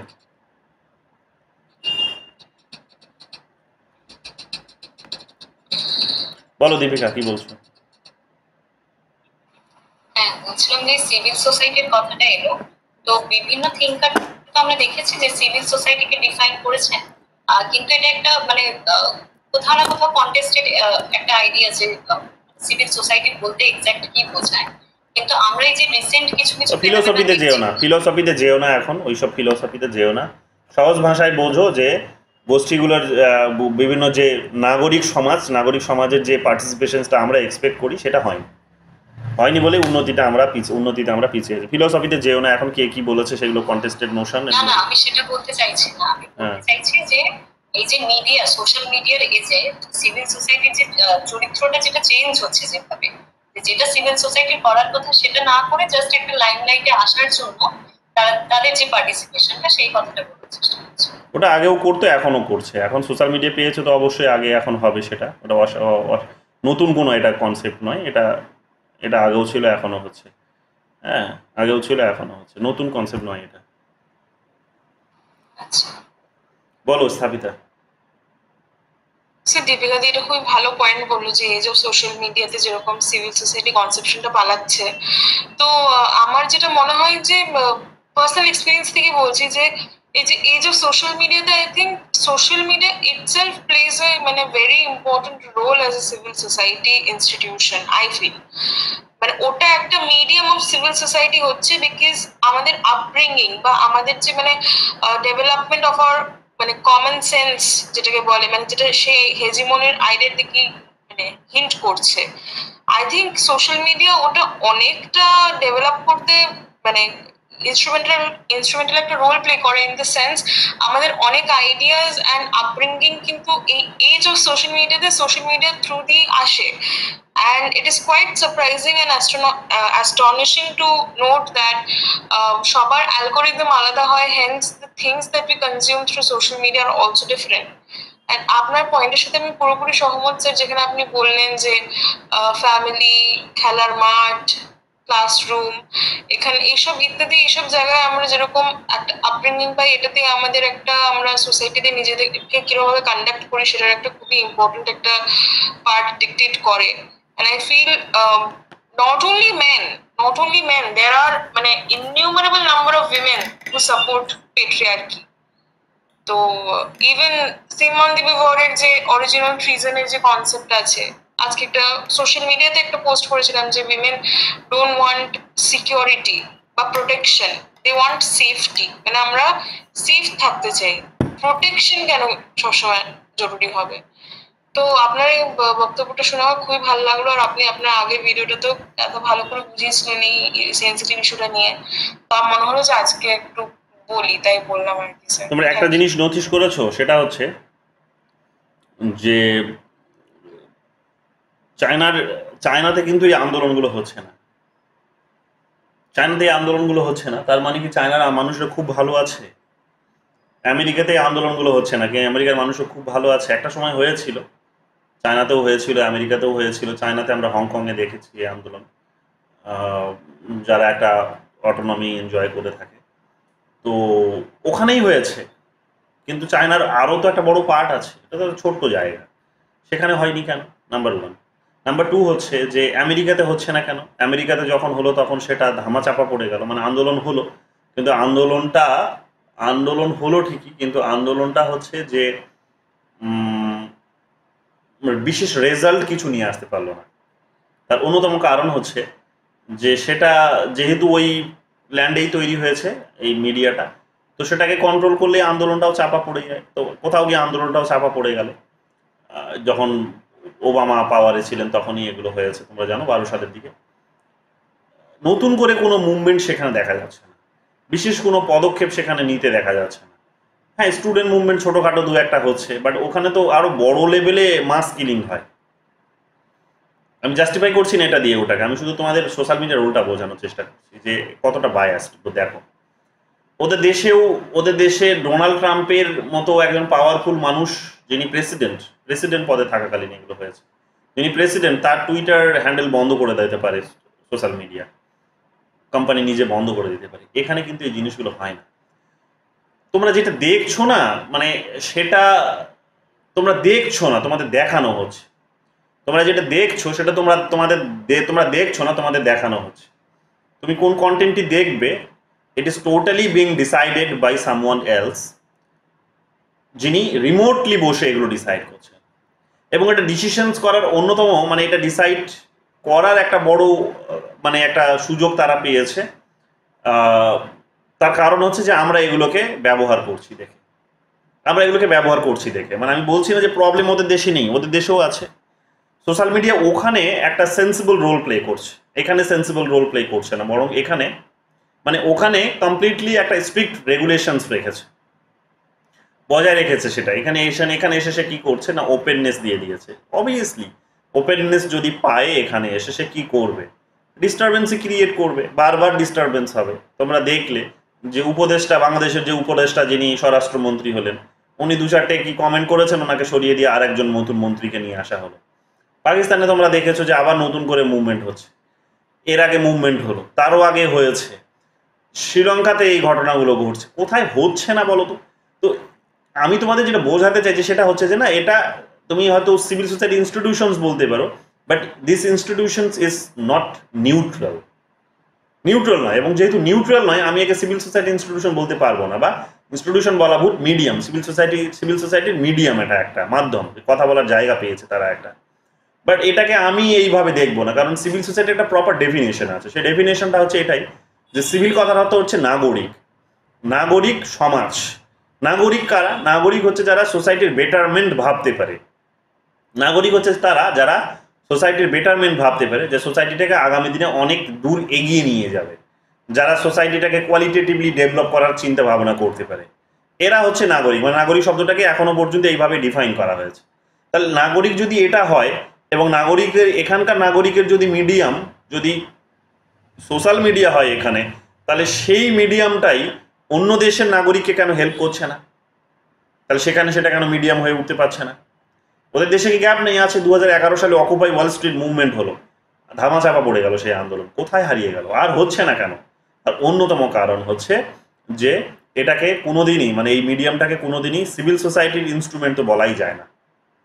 এটা হয়তো তোমার, মানে এটা আমার মনে হয় যেটা, যে কখনো আমাদের এটা যখন আমরা একটা অঞ্চলে সীমাবদ্ধ হয়ে পড়ি, আমাদের দৃষ্টিভঙ্গি যখন একটা অঞ্চলে সীমাবদ্ধ হয়ে পড়ে, তখন এগুলোকে আমরা খুব হেল্পফুল ইনস্ট্রুমেন্ট হিসেবে কনসিডার করে থাকি।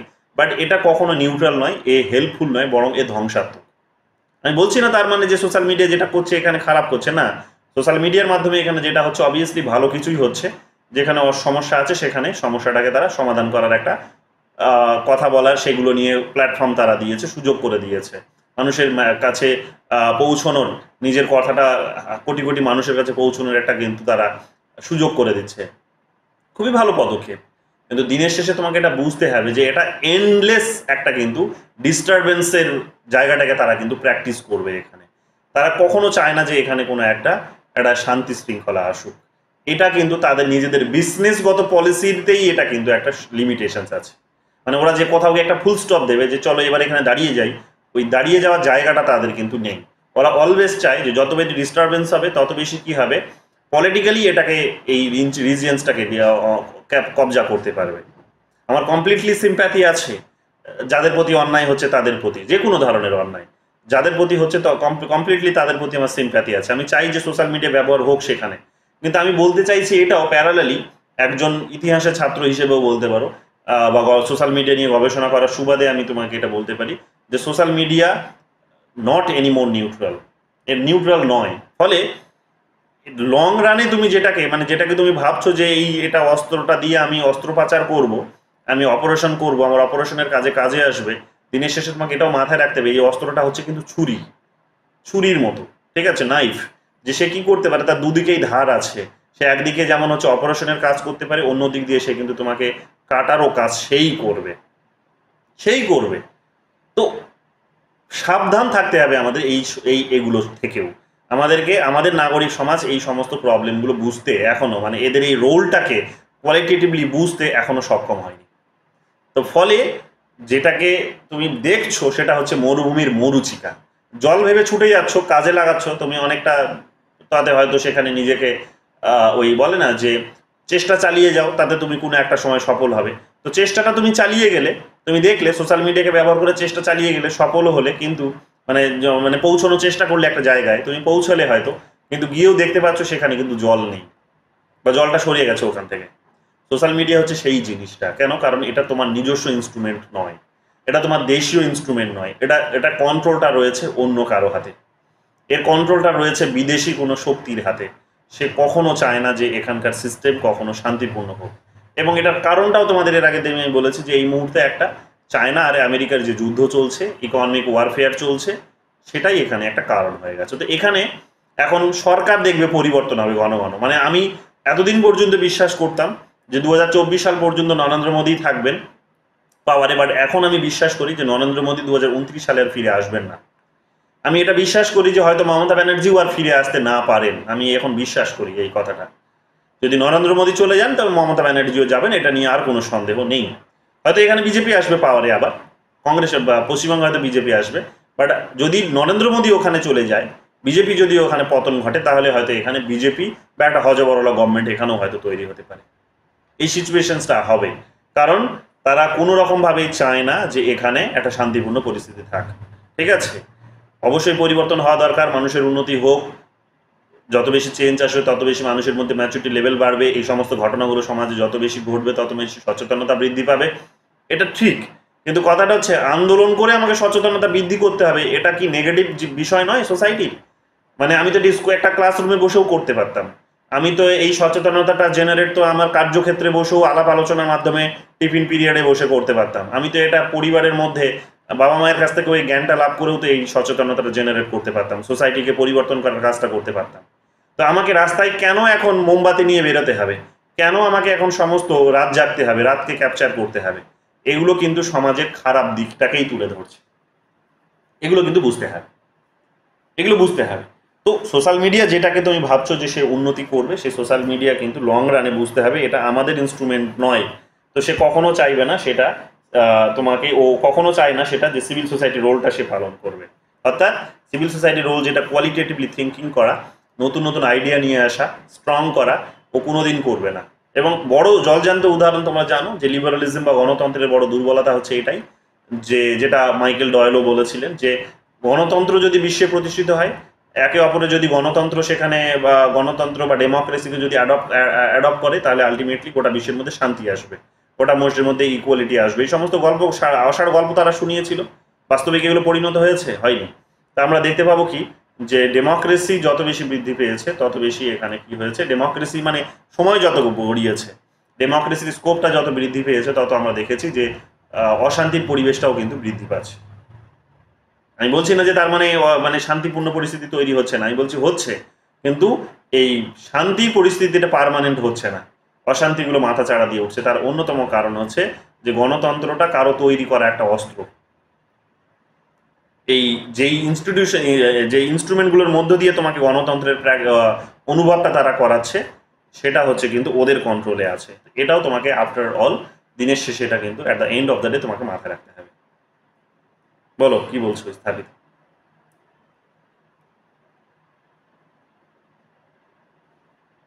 না স্যার, আমি বুঝতে পারলাম আপনি যেটা বললেন। অ্যান্ড হ্যাঁ, ঠিকই বলেছেন আপনি। ইয়া, এটাই আমি ভাবছিলাম যে কোভিড এর টাইমে it played a very good role, but then তারপরে অনেক জায়গায় মিলিয়ে দেখলাম না, সত্যি আপনি এটা বলছেন ওটাই মোর রেলেভেন্ট। কোভিডের টাইমে তো আমরা তো দেখেছি যে হ্যাঁ একটা ভালো রোল প্লে করেছে, নো ডাউট অ্যাবাউট ইট। কিন্তু আমরা এটাও তো দেখেছি যে পৃথিবীতে এমন কোনো জিনিস আছে যে তারা বলেনি, সোশ্যাল মিডিয়ার মাধ্যমে এটা প্রচার হয়নি যে ওটা ব্যবহার করলে করোনা ছড়াবে না। করোনা ছড়াবে মানে মানে তুমি যাই ব্যবহার করো না সেখান থেকে করোনা ছড়াবে, টাকা থেকে করোনা ছড়াচ্ছে, খবরের কাগজ পড়লে করোনা ছড়াচ্ছে, মানে এমন কোনো জিনিস বাদ ছিল না যেখান থেকে করোনা ছড়ায়নি। কোথা কিসের মাধ্যমে এই মিস ইনফরমেশন, ফেক নিউজ এগুলো এসেছে? সোশ্যাল মিডিয়ার মাধ্যমে এসেছে। তো যতটা নয় ততটা তার থেকেও বেশি করে সিস্টেমটাকে দেখিয়েছে কিন্তু এই সোশ্যাল মিডিয়ায়। অর্থাৎ এত বেশি সেখানে ডেমোক্রেটিক করে দিয়েছে সিস্টেমটাকে যে প্রত্যেকে ডাক্তার হয়ে গেছে, প্রত্যেকে ডাক্তার হয়ে গেছিল। ওটা কি খারাপ করেনি তারা? বিশাল বড় মাপে খারাপ করে দিয়েছে সিস্টেমটাকে। আরো বেশি করে মানুষের মধ্যে একটা ভয় ঢুকিয়ে দিয়েছে, আরো বেশি করে তোমাকে আইসোলেট করে দিয়েছে। সেই রোলটা তো ভুলে গেলেও প্যারালালি হবে না, সেই রোলটাও তো গুরুত্বপূর্ণ। সেই রোলটাও তো গুরুত্বপূর্ণ। তো এগুলো করেছে তারা, তো সেগুলোকে কেন তারা ওগুলোকে মেজার করতে পারেনি? এগুলো কেন তারা ইমিডিয়েট বন্ধ করতে পারেনি? কেন একটা পাতি মানুষ যে কিনা তার কোনোদিন স্কুলে গন্ডি পার করেনি, যে সামাজিক কোনো জ্ঞান নেই, সে গিয়ে এখানে বড় ডাক্তার হয়ে গিয়ে সে একটা সোশ্যাল মিডিয়ায় পোস্ট করে দিল, আর এটা গিয়ে গ্রুপে ভাইরাল হয়ে গেল এবং ওখান থেকে আদৌ কিছু হয় না। তো প্যানিকগুলো ছড়ানোর কাজে তো তারা কম কিছু করেনি। ওইটাকে ভুলে গেলে তো হবে না। একটাকে দেখলে শুধু হবে না, বাস্তবটাকে দেখতে হবে। দুটোই বাস্তব, দুটোই করেছে তারা। কিন্তু তারা দিনের শেষে গিয়ে কি করে, কিছু সময়ের জন্য থেমে যায় যখন তাদের মানে হিসাবপত্রের হয় না যে সারাদিন তারা ব্যবসা বাণিজ্য করেছে, দিনের শেষে হিসাব করার কাজটা করছে, তো তখন সবকিছু বন্ধ থাকে, তখন সবকিছু শান্তিপূর্ণ পরিস্থিতিতে থাকে, চিৎকার চেঁচামেচি কিছু হবে না, একটা শান্তিপূর্ণ একটা শান্তির পরিবেশ থাকবে। লং রানে দেখবে তারা কি করে, লং রানে দেখবে তারা কিন্তু আবার নতুন করে যখন সকাল হয়, দিন যখন আবার দোকান খোলে, তখন দেখবে আবার অশান্তির পরিবেশ তৈরি হয়। তো এখন দেখবে সেই ওয়েবটা চলছে। এখন তাদের ইকোনমিক ক্যালকুলেশনস বলছে যে তাদেরকে চায়নার সঙ্গে ফাইট করতে হবে, তো চলো আবার নতুন করে এবার কাস্টমার ডাকতে হবে। এবার কাস্টমার ডাকার জন্য যেটা করতে হবে সেটা হচ্ছে এটা। তো এই দেশগুলোতে যুদ্ধ লাগাও, এই যুদ্ধটা হচ্ছে ওদের এরা হচ্ছে এদের প্রোডাক্ট, যুদ্ধটা হচ্ছে এদের প্রোডাক্ট। বুঝতে পারছো তো?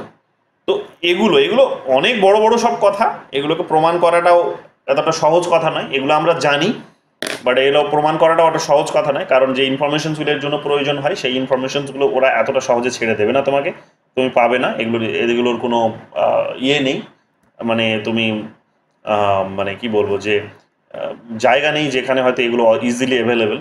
এদের এই ইনফরমেশনসগুলো ইজিলি বেরোবে না। এর আগে যখন ফেসবুক থেকে একটা এমপ্লয়ি যখন পদত্যাগ করে বেরিয়ে আসলো, তখন সে অভিযোগ এটা করেছিল যে যেভাবে সেখানে কোডিং ডিকোডিংটাকে ম্যানেজ করা হয়, তাতে একটা দেশে যে অশান্তির পরিবেশ তৈরি হয়, সেখানে ফেসবুক ভীষণ রকমভাবে দায়ী আছে। তার যে দায়িত্বটা, সেই দায়িত্বটা থেকে সে মুখ ফিরিয়ে নিয়েছে। সেখানে যে ইনভেস্টমেন্ট করা দরকার ওটাকে ডেভেলপ করার জন্য সেটা করে না, ফলে কি হচ্ছে, ওর অবনতি হচ্ছে, মানে দেশগুলোতে অশান্তির পরিবেশ তৈরি হচ্ছে। গুগল করে দেখো, প্রচুর এমপ্লয়ি তারা ছেড়ে দিয়ে সেই ধরনের বড় বড় অভিযোগ করেছে, এবং এগুলো একটা বড় মানে একটা আলোচনার বিষয়, বা এগুলো নিয়ে গভীরভাবে চিন্তা করার বিষয়। বাট দুঃখের বিষয় যে যেহেতু এটা আমাদের কন্ট্রোলে নেই, আমরা জানি না যে তারা কখন কোন পলিসি চেঞ্জ করছে। মানে ওরা যদি 2 মিনিটের জন্যও কোনো যদি তাদের যদি অ্যালগরিথম বদলে দেয়, তাহলে সেটা নিয়েও একটা দেশে দাঙ্গা বেঁধে যেতে পারে। এবং এটা যে করছে না তার গ্যারান্টিটা কোথায়? তোমাকে কে দেবে এই গ্যারান্টিটা? কে বলবে এসে তোমাকে যে হ্যাঁ তারা করছে না? তো এই কারণে তোমরা দেখবে অনেকটা বড় অ্যামাউন্ট স্যালারি দেওয়ারও এটা একটা বড় কারণ, যে যাতে এমপ্লয়িজরা বাইরে গিয়ে মুখটা না খোলে। গুগল করে দেখো, প্রচুর ডেটা এরকম পাবে। রিসার্চ করার কাজে গিয়ে রিসার্চ করার সময় এগুলো আমি অনেক পেয়েছি, এগুলো সবই দেখবে, রিসার্চের জায়গা পেয়েছে আমার। তো করে দেখো, দেখবে প্রচুর ডেটা এরকম পাবে। বুঝতে পারছো তো কি বলছি? হ্যাঁ স্যার। ওকে, কুতুবুদ্দিন বোঝা গেছে? হ্যাঁ স্যার, বুঝতে পেরেছি। আর কে আছো? সৈনী বোঝা যাচ্ছে? সৈনী? হ্যাঁ স্যার, বুঝতে পেরেছি স্যার। আমিও বলতে চাই মানে সোশ্যাল মিডিয়াতে না কোয়ালিটি আর কোয়ান্টিটির মধ্যে এক পার্থক্য চলে এসেছে। মানে যেটাকে আমরা দেখছি যে কোয়ান্টিটি মানে যে খবরটা আমাদের কাছে দরকারি নেই সেটার ভিউ প্রচুর, মিলিয়নে ভিউ, কিন্তু যেটা অ্যাকচুয়ালি কোয়ান্টিটি মানে কোয়ালিটি সেটা কোনো ভিউই নেই। মানে মানুষ যারা দেখছে সেটা হচ্ছে কোয়ান্টিটির ক্ষেত্রে অনেক হাই, যেটা এক্স্যাক্টলি, আসলে সত্যিকার নেই। এখানে সংখ্যার রাজ হয়, সংখ্যার রাজ, সংখ্যার রাজ, এখানে সংখ্যার রাজ হয়। এখানে কোয়ালিটির কোনো মূল্য নেই, কোয়ালিটির কোনো মূল্য নেই। এখানে কোয়ালিটি তুমি লিখবে, এখানে কেউ জায়গা দেবে না। এবার কোয়ালিটি তোমাকে যদি এনশিওর করতে হয়, ডেভেলপ করতে হয়, তাহলে লং রানে এটা তোমাকে করতে হবে। লং রানে মানে আজকেই হয়তো আমি যেটা বলছি এটা আগামী 5 বছর যদি আমি একই ধরনের কন্টেন্ট পুশ করি তবেই গিয়ে আমার মিলিয়ন ভিউ দাঁড়াবে। সেটার রাতারাতি আমি এখানে পাবো না। আর নইলে আমাকে রাতারাতি যদি কোনো একটা ভিউ যদি পেতে হয় আমার ফেসবুক পোস্টের উপরে, ইউটিউব কন্টেন্টের উপরে, তাহলে আমাকে এমন কিছু বলতে হবে যেটা হয়তো রাতারাতি মানুষ দেখবে। কি না, ঝগড়াঝাটি সম্পর্কে কিছু বলতে হবে, এই ধরনের রেপ রিলেটেড কিছু বলতে হবে, মানে এই ধরনের কিছু কিছু এমন কিছু বলতে হবে যেটা হট টপিক। মানুষ মানে সেকেন্ডের মধ্যে ওই ধরনের কন্টেন্টগুলো দেখতে চায়, ওই ধরনের পড়া, ওই ধরনের ভিডিও দেখতে চায়, ভিডিও কথা শুনতে চায়, ওই ধরনের বিষয়গুলো। বুঝতে পারছো তো? তো এটা যখন এর মাধ্যমে মিথের এই ধারণাটা খুব আসছে। আর মিথ বলতে আপনি যেটা বললেন না যে করোনার সময় এমন কোনো খবর যেগুলো কিন্তু মানে খুব ভুয়ো ছড়িয়েছে কিন্তু সেগুলো মানে সত্যি হিসেবে মেনে নিয়েছে। মিথ তো ওটাই না যেগুলো সত্যি নয় কিন্তু মানে সত্যি হিসেবে মানছে। তো এই মিথের কনসেপ্টটা অনেক সময় উঠে আসে যে যেগুলো মানুষ অ্যাকচুয়ালি সত্যি না সেটাকে মানে সত্যি হিসেবে মানছে, সেটাকে মানুষ যাচাই না করে। এটাও একটা। তো ওটাই যে যাচাই না করে কিছু করার একটা একটা এজে আমরা এখন আছি। অর্থাৎ এখানে যেটাকে বলা হচ্ছে যে কি বলা হয় এটাকে, একটা টার্মিনোলজি, কাছে খুব সুন্দর একটা টার্মিনোলজি আছে। তো ওই এজে আমরা এখন জীবনযাপন করছি, ঠিক আছে? যেখানে কোনো গার্জেন নেই, সবাই সবার গার্জেন, সবাই সবার কথার মূল্য আছে। তো এতে করে এবং ওদের দেশে বললাম যে কোয়ালিটি হাইলি মেনশন করেছে তারা। ও তুমি ডোনাল্ড ট্রাম্প হয়েছো তো কী হয়েছে, আবল তাবল বকবে নাকি এসে? দিল বন্ধ করে, দিল বন্ধ করে। তুমি ডোনাল্ড ট্রাম্প, তুমি দেশের প্রেসিডেন্ট, তা বলে আবল তাবল বকতে দেবো নাকি তোমাকে? গণতন্ত্র বলে কিছু নেই দেশে, তুমি যাতাই বলবে? দিল বন্ধ করে। তো কোয়ালিটিটাকে মেনশন, ওরাও গণতান্ত্রিক দেশ কিন্তু কোয়ালিটিটাকে ভীষণ ভ্যালুস দেয়। এখানে এখানে তারা কোয়ান্টিটিটাকে ভ্যালুস দেয়, এখানে কোয়ান্টিটিটা ভ্যালুস পাচ্ছে। তুমি বন্ধ করে দেখাও একটা কমেন্ট।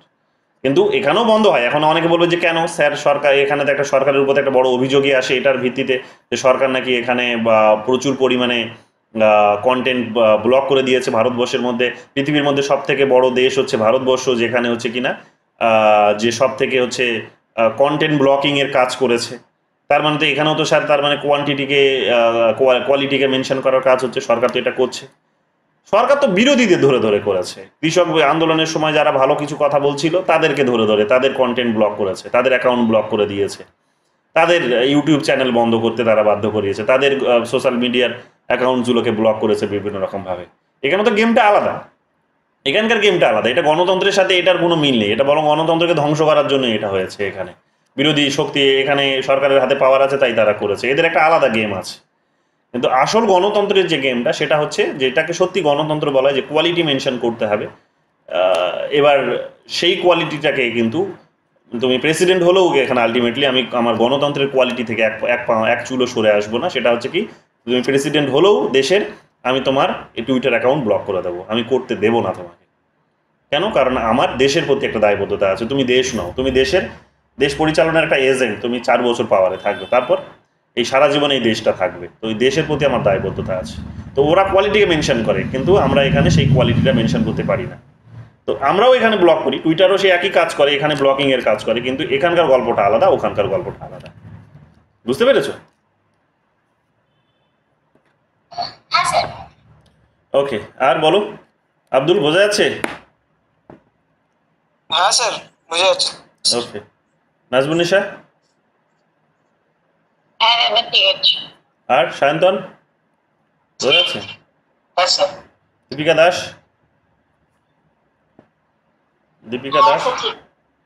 অনিন্দিতা, হ্যাঁ স্যার। মিডিয়া ব্যাপারটা ক্লিয়ার হয়ে গেল স্যার আজকে। হ্যাঁ হ্যাঁ, কি মিডিয়া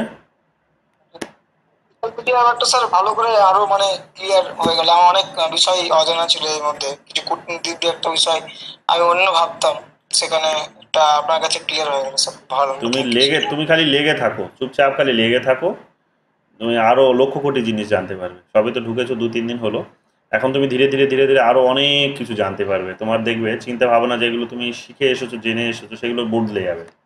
হ্যাঁ, আমি বলছি না যে আমি সব জানি, তার মানে আমি সব জানি না, আমি বলছি এবং আমাদের স্টুডেন্টরাও এখানে যারা পড়াশোনা করে তারাও অনেক জানে, তারাও অনেক, তারা তাদের নিজেদের অপিনিয়ন দেয়। যাই হোক, অনেক কিছু জানতে পারবে, শুনতে পারবে। ঠিক আছে, থাক তাহলে। আর কুতুবুদ্দিন বোঝা গেছে তো? কোনো অসুবিধা নেই তো? না স্যার, কোনো অসুবিধা নাই।